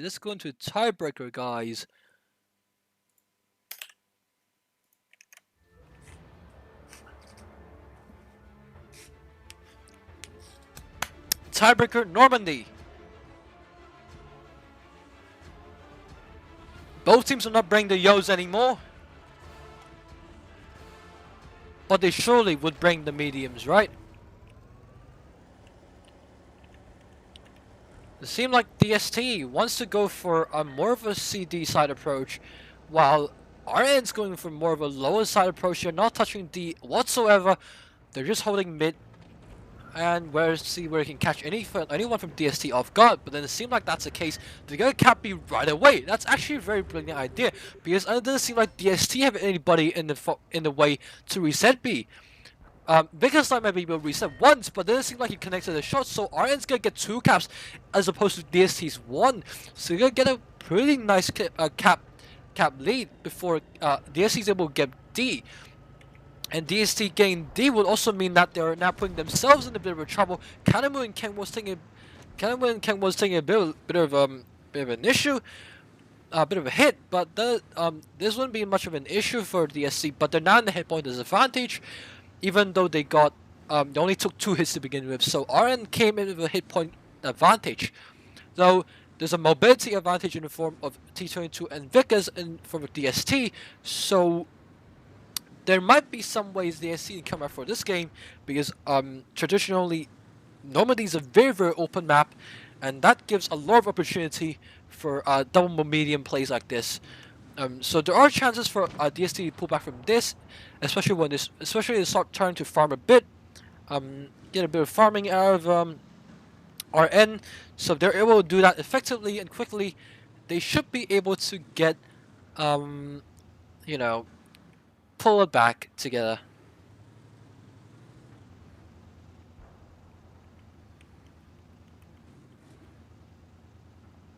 But things are looking pretty quiet right now, as both teams as this try to scramble a sort of solution to their problems right now. But White is gone. Now it's actually in a very cool situation, and I think he has the luxury of determining where DSC needs to push to, because as long as he's here, DSC can't really ignore him. So yeah, he's in a very interesting situation where he can dictate what DSC needs to do. But R is now making a very quick counter push into plays in the IS4. He's gonna go down very soon. Though the hit point is now being evened out quite a bit, as Murakun's also it's low now. Rickshaw's also a bit low. If DSC is able to farm these two trades very quickly without issue, they are able to secure the hit point advantage right now, right here. They're also bleeding. The world and Tommy. So hit point advantage now firmly in the favor of DST. They might actually be able to take this tiebreaker. They brought all the way.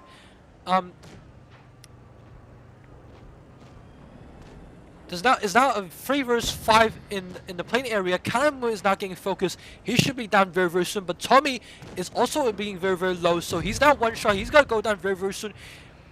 He should go down anytime right now. Don bounces the shot. Kengwo is now low as well. The White is gone. Is not gonna back up. He's also low as well. Don needs to connect that shot. Otherwise, Tommy's gonna be able to survive even longer. Another piece takes him down. Kengwo is a one shot now. He should go down anytime should. He does go down by Alpha CK. Though RN now has 800 cap points, even though they have the fight disadvantage. TGLTN goes down, is now 833 opposed 640. It's not close enough if DSC is able to kill White right now. White goes down, it's now a 3 vs 1. This should be DSC's game. I don't think Alpha is able to survive that long for RN to reach 1000 cap points. That was amazing from DST. They were able to come back all the way from a 3-1 deficit. Yeah, that was actually amazing, I feel like. Not RN dropping a ball a bit, even though they were being the first guys to push. They almost, I feel like they were, I feel like they don't need to push into play. RN had their DST had their hands tied, and pushing into the plane with 2 tanks basically prompted our DST to to say, okay, we can come back, just come in and instantly focus fire you, because you guys are in the open.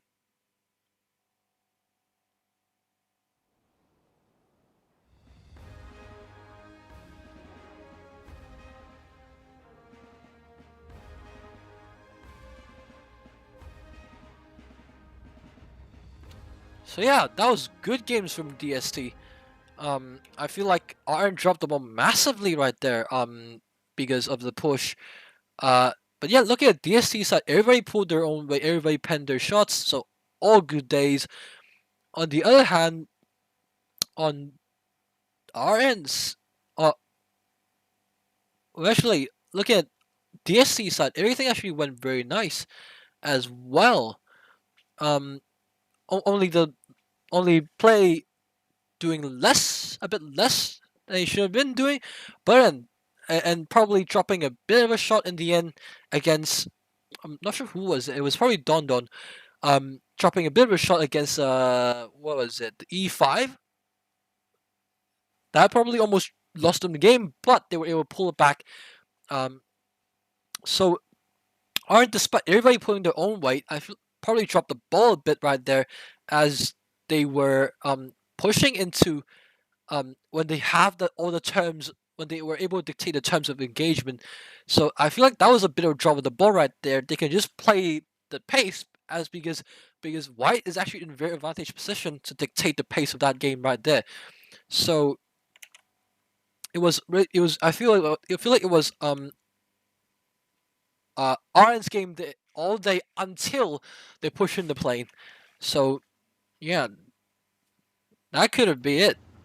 But yeah, like looking at this, it was a 2-1 cap advantage for RN. Um, so and White isn't very like White being there, he can dictate what DSC can do. So DSC either has to push him, kill him quick, and take force fire at everybody else in RN, or ignore him, push the main team of RN, and take his flanking fire. Like regardless, White is gonna have a impact, but doing this meant that instantly RN instantly DSC collapses into RN's force and instantly has a hit point advantage because RN threw it away. Looking at this, RN has a hit point advantage. 1 second later, RN does not have the hit point advantage. Just because they made the push. It was that simple. It was that was all it took. It was one push that wasn't meant to be. That shouldn't happen. That shouldn't happen. That shouldn't not have been made. That was all it took. That's all it took to throw away a hit point advantage, and in turn, you instantly are in a crossfire, and White wasn't able to do anything about it. So, you now come from you have you dictate the terms of engagement to dictating nothing this entire game. So that was actually pretty, I would say, a bit sad in that sense that it was a drop of a ball of that caliber that you weren't necessarily just dropping from, you weren't necessarily just dropping because something enemy did that outplayed you. You dropped the ball because you did something that enemy took advantage of, and that's probably the saddest part of this game for RN. And I feel like that could easily been avoided in a lot of sense. Like I feel like DSC actually crawled back that very, very nicely.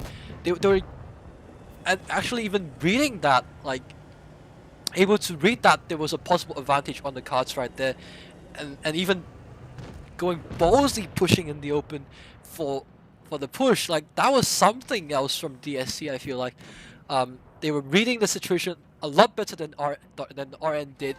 RN misjudged the situation there, and sort of dropped the ball there. That gave way for DSC came back the whole day, man. So that was massively nice done. Congrats for DSC for now advancing to the next stage, because that was something else. I feel like that was something else. It's something.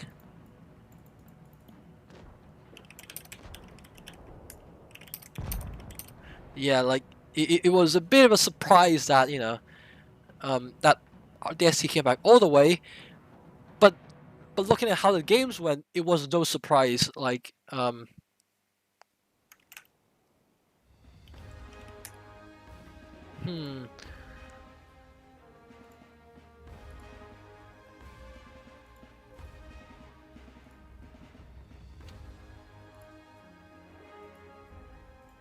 Like yeah, but yeah,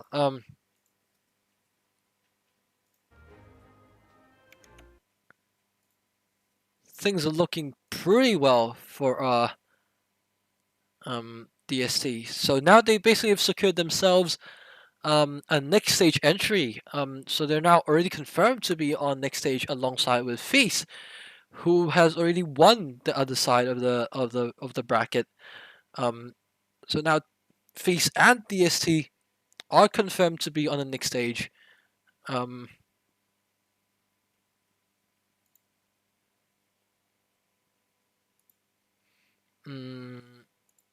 So yeah, like congrats to Feast and congrats to DST. They're among the first teams to be locked into the next round robin stage.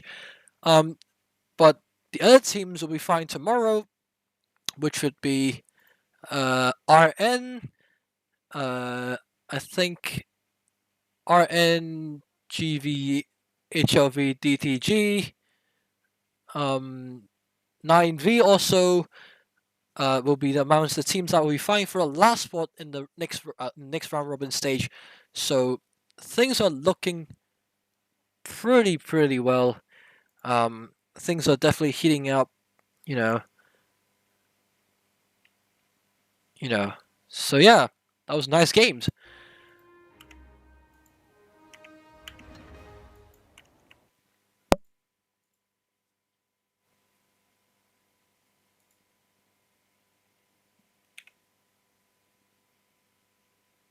Good to see everybody in the stream, but that was already the last game, so I think you guys came in a bit too late.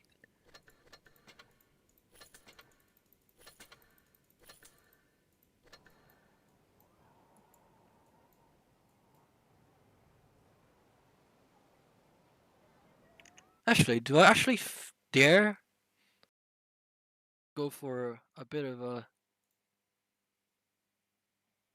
yo play on the stream? Actually, fuck it, let's go. Let's go.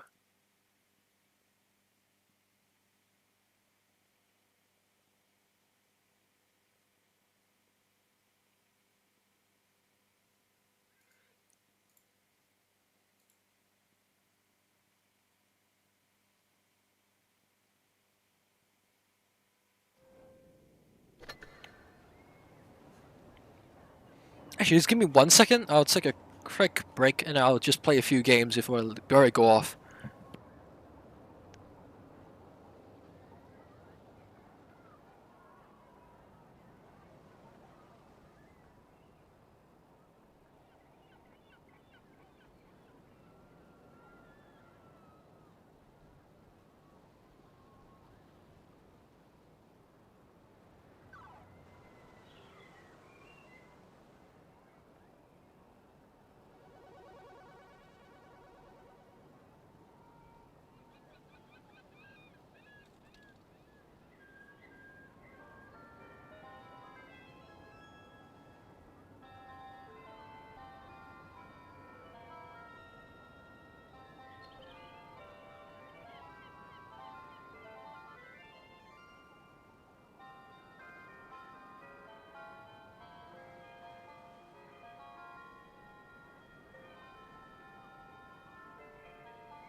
Okay, let's get some yo gameplay into the mix.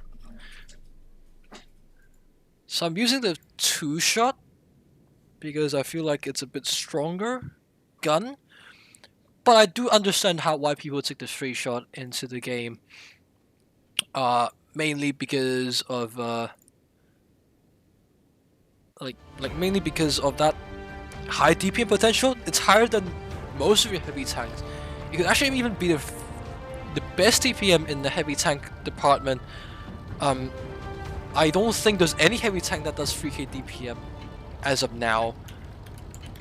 So that's actually a game changer, to be honest, to me. Let's go. Okay, why is everybody recognizing me in the chat? What the hell? You're not meant to recognize me, man.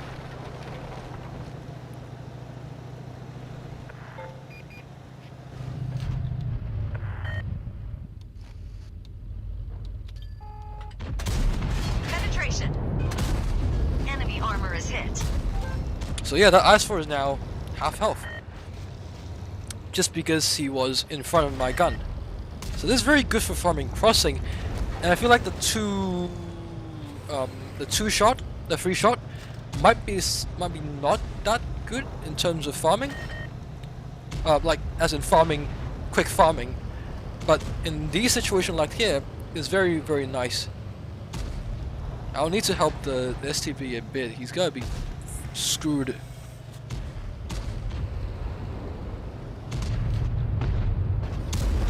Enemy hit. Enemy armor is damaged.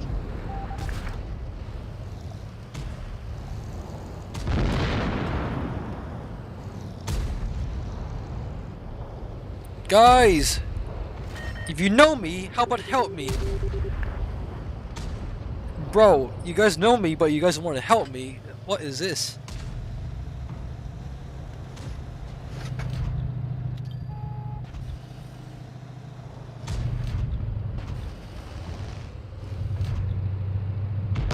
The driver's injured. We can't go very fast. Ay. I think I dropped it. I dropped this game.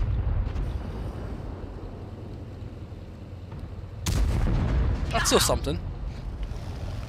But me versus a bad shot? I don't think I'm gonna able to do that. Oh, actually, I'm able to do it now. Thank you, Chieftain. You're a fucking savior, man. Where's the 1 HP there? That's gonna be a curious question.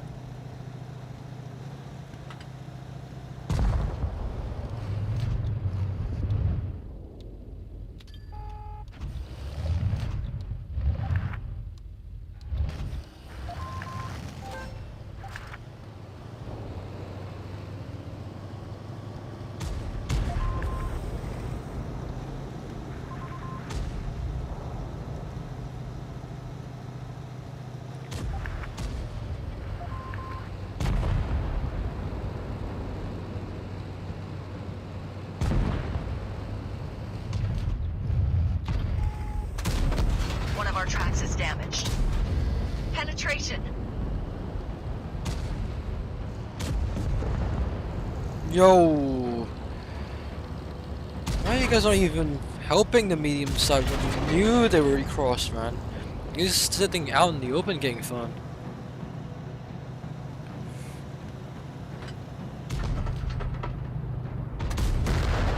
Bro! Everybody Anyway, out. 3.6, I'm happy with that. Even if I have to lose in top damage fashion, man. There's no way I should be trying to screw myself up, man.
Oh, I'm not top damage.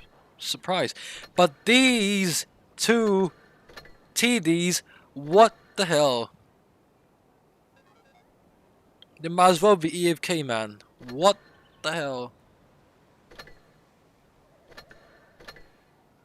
Unless we could just pull even... Oh, holy shit, what? He's even a new player. He's a new player, man. Why are you getting owned by a new player? What the hell? What is this? I'm feeling hyper sad right now, man. I'm feeling hyper sad. We're getting owned by a new player. Bro.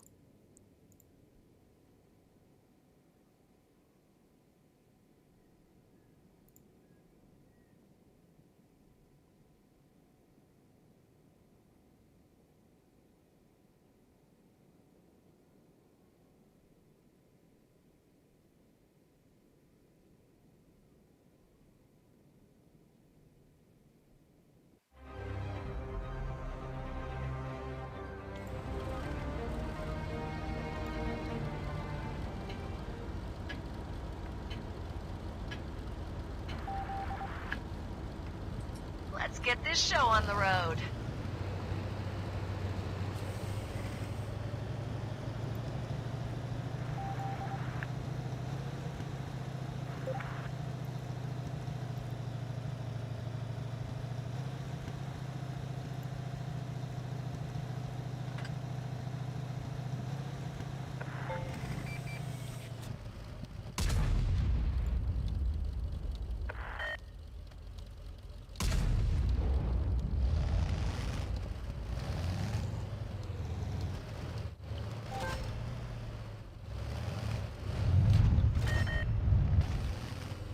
My team's more towards A. I feel like more safe towards A, so I'm just gonna be... Yeah, the grill's way deep already. Yeah, I feel like... Oh! Enemy hit. What? Enemy hit. What? Both for tracking shots. What? Wait, what? Bro, you can't be real, man. You can't be real. Both shots didn't do anything other than tracking? Really? Are you for real? I didn't aim that bad, did I? Really?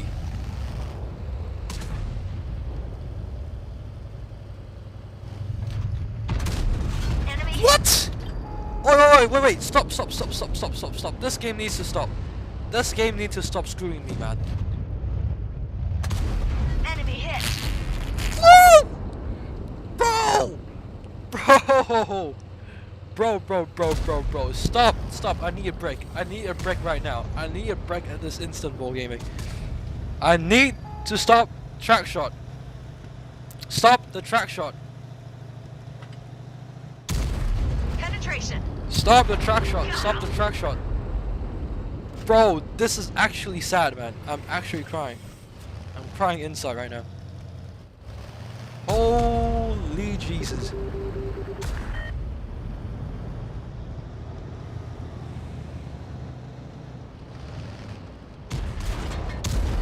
Enemy hit. Enemy armor is hit.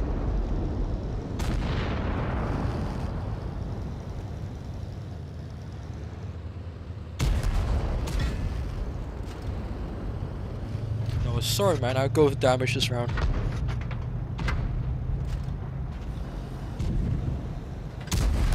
Penetration. Track hit. Enemy armor is damaged. One of our tracks is damaged. Bro, imagine if I actually penned those 4 shots at start, man.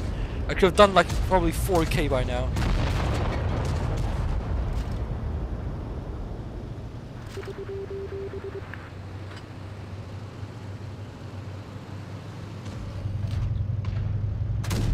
Got him.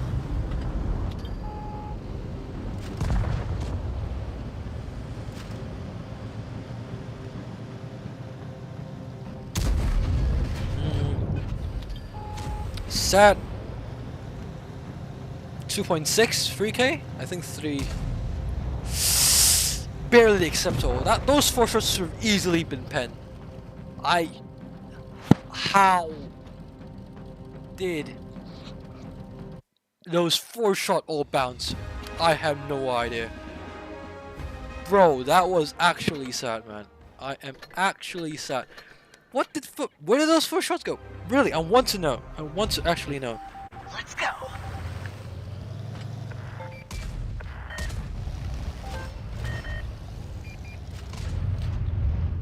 First shot. Enemy Wait, hit. how's that only a track? It's literally on this hull.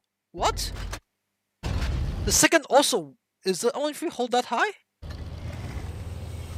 Okay, granted I didn't take a hit back, but the second clip was just even as ridiculous, I feel like. Again? Sidetrack shot, no pen. Bro, do I need to check? Okay, that was definitely my fault. That was definitely my fault, the last shot. But the 183, how did the 183 just... Like, why would the 183 park there? Holy shit, man. I need to see where the first free shot went. But because that was actually unbelievable. Replay, log, I need to take up the first shot. Where was that shot? Yeah, that was a pen! That was supposed to be a pen! How? That was a pen! For real, that was a pen! What was the second one? What? That was supposed to be a pen as well! Are you kidding me? That was 78 effective! That was supposed to be a pen as well! I got robbed twice in a row so far. What? Okay, this one is robbed by walking me. I aimed at the hull and landed me here. What? This bullshit RNG, man. What is that? And the last one was... And the last shot, I think the last shot was okay. It was definitely just me aiming like a bot. But the other three shots have all penned and all did damage. That was so unfair, man. That was so unfair. I just got robbed by RNG. I got robbed by RNG 3 times in a row. There's no other way. There's literally no other way of explaining it.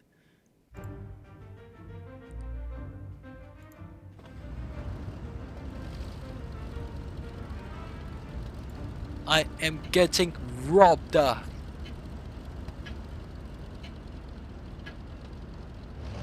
to roll out. Wait, really? That's one goes D?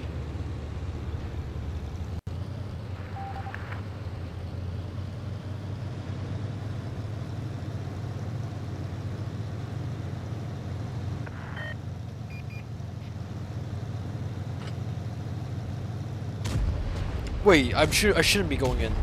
I shouldn't be going in. Penetration. Enemy armor is hit. That's a good first round. Oh, that's a platoon, isn't it? Ah, that's a platoon. No wonder they're that ballsy, man.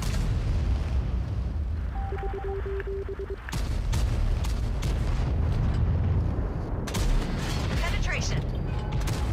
Enemy hit.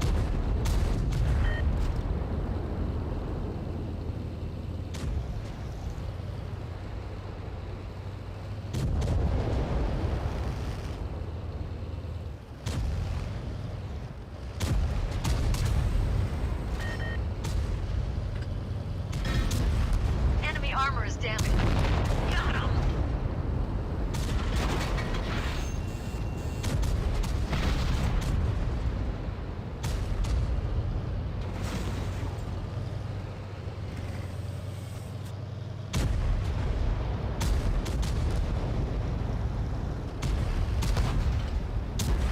Penetration. Penetration.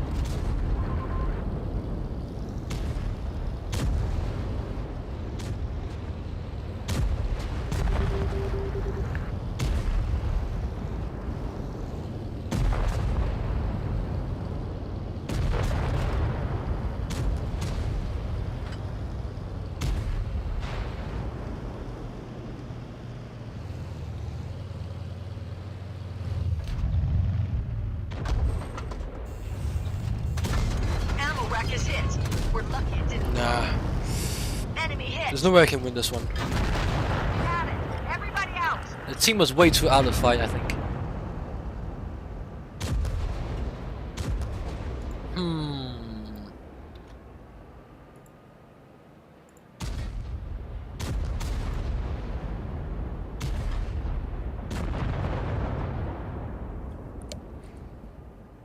That was a tough one.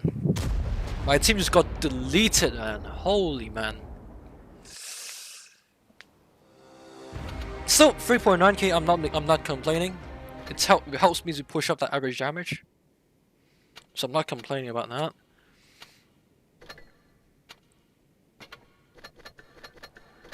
.8. It's barely acceptable, I guess. I want to be aiming for 3Ks though. Like honestly, I think 3K is like the bare minimum at this level. I need to be able to get 3K, and I can't be having those pen shots but no damage shots. Like I feel like it's happening a lot more often than it should have been.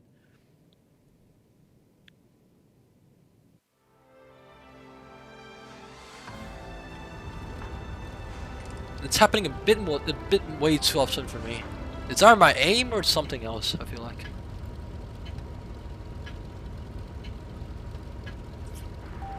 Move out.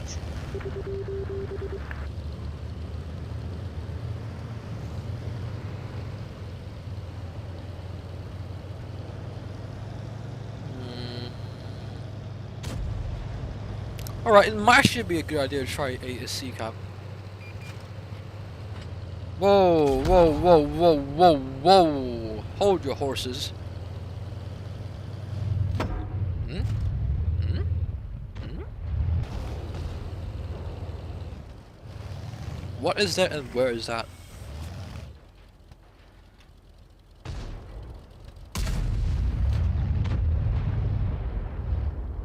Surely you shouldn't be here, right?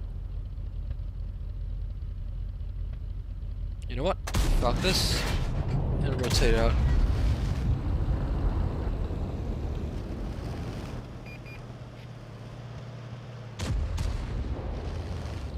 Ah, he already left.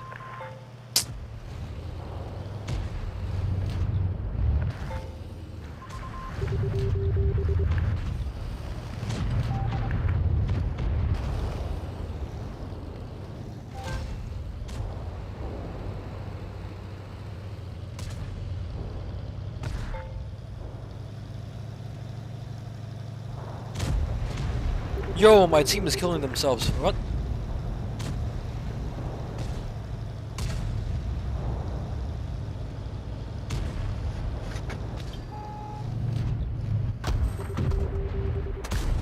Enemy armor is hit. We just dinged them.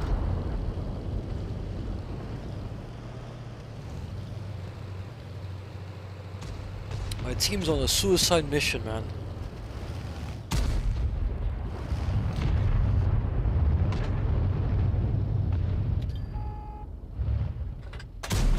That one bounced. Bro, stop using your armor. Enemy armor is damaged.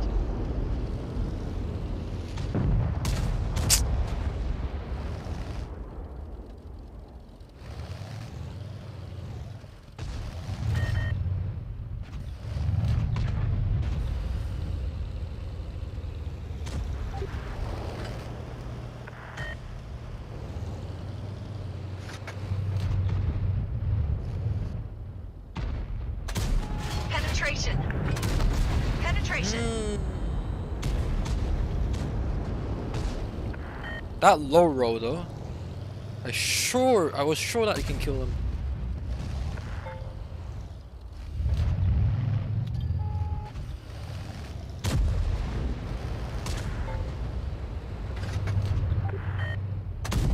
Got him. Enemy hit. I mean, we could still be able to pull this back some way. Okay, this could be my chance. I honestly don't think I can actually pull this back anymore. Bro, can you stop turning in circles? Enemy armor is hit. How is that a Those bounce? didn't penetrate their armor. Bro, wargaming, you need to stop right there. Stop this bullshit right in this instance.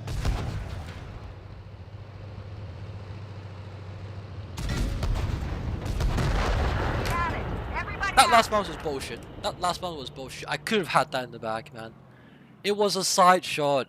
How was that a bounce, wargaming?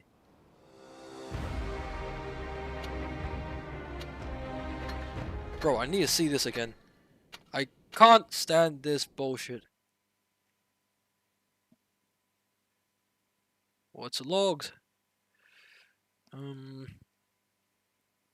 Last shot?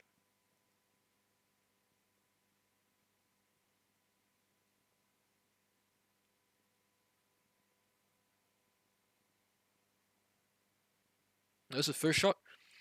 Bro, what is this? I got screwed by Wargaming. So it bounced up. That's a pen! That's supposed to be a pen regardless. What is this? What is this? This is the side of a turret. This is meant to be a pen. Bro.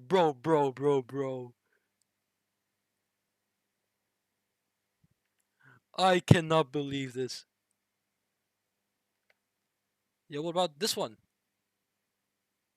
Wait, both are the same shot, right? Yeah. Yeah, then how is it not penning then? It literally bounced up to a place where it should have penned. Bro! Bro, that is so bad. That is so unfortunate. What is this?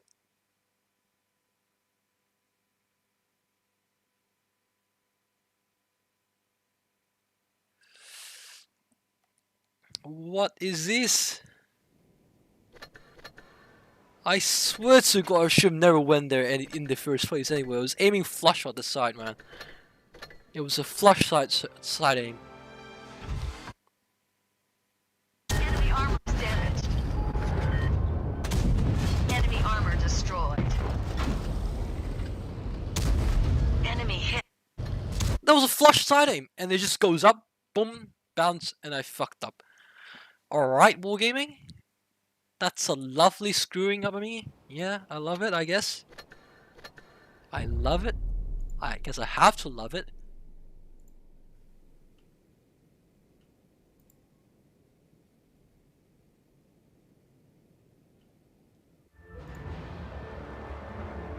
Oh, that was... oof.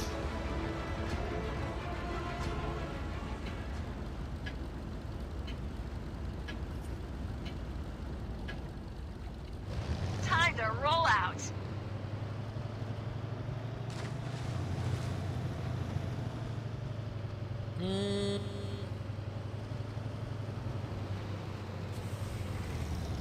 You know, the team's going C, I'm not going B.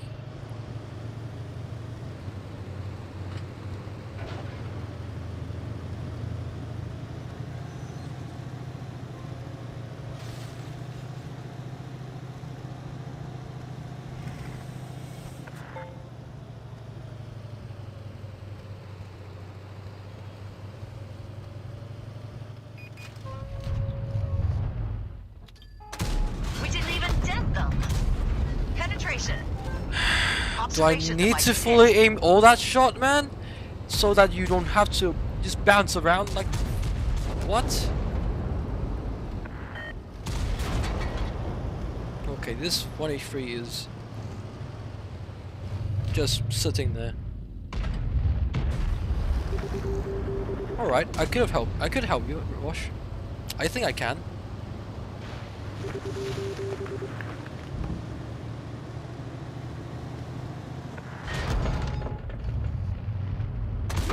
Track hit. Ricochet. Alright, Wargaming. I think I had enough bullshit for you for today.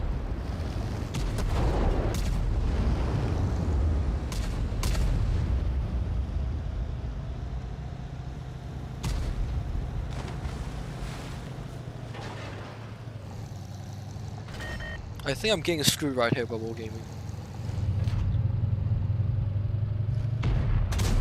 Enemy hit. Surely don't bounce this, right? Alright. Thank you. Then I should be able to have 3 farms on these tanks at B.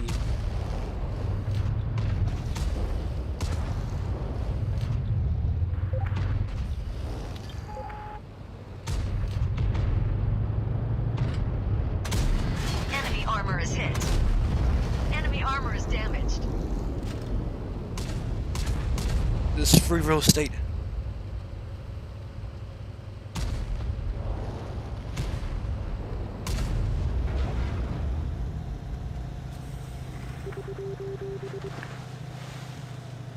They're all free and real.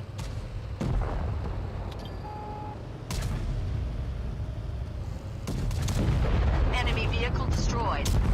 Got him!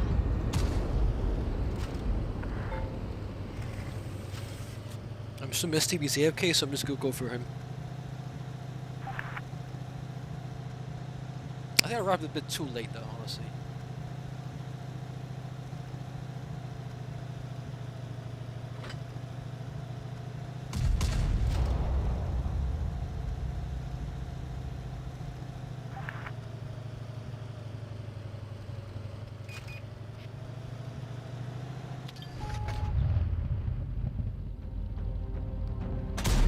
Penetration. Enemy armor is hit.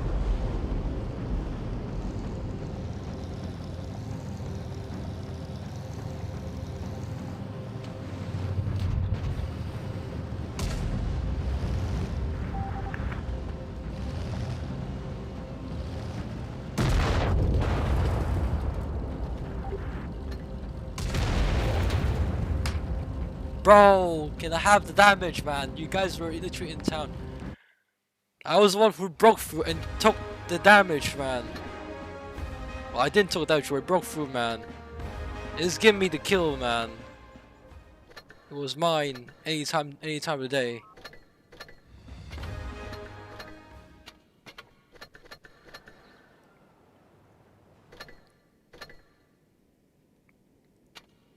That's why I hate AFKs. You should sit and spawn, man. Don't go down the river.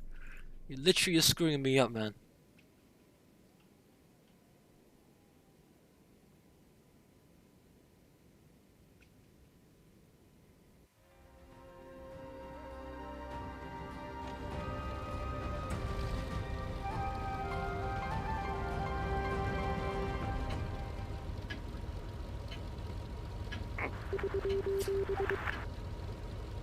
Let's get this Probably show one on the more and I'll road. take a leave, man.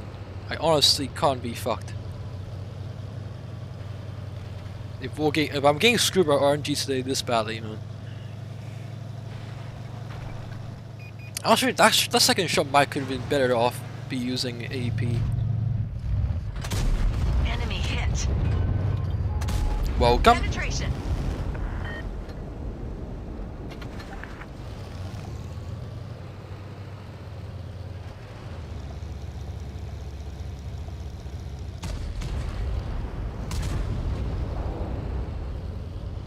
That was a massive hit from the money free.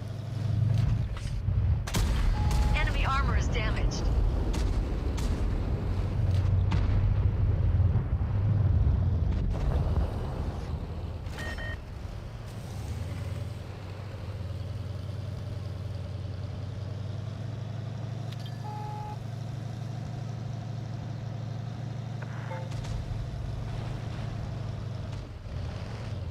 I'm copying this positioning, man.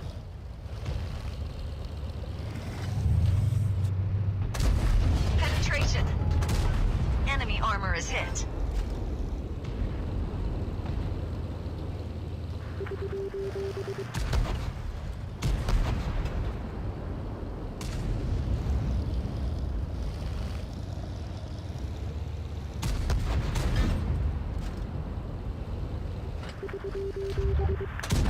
Enemy vehicle destroyed.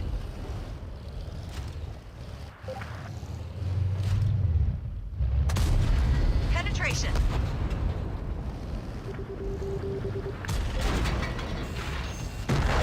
Got it. Everybody out.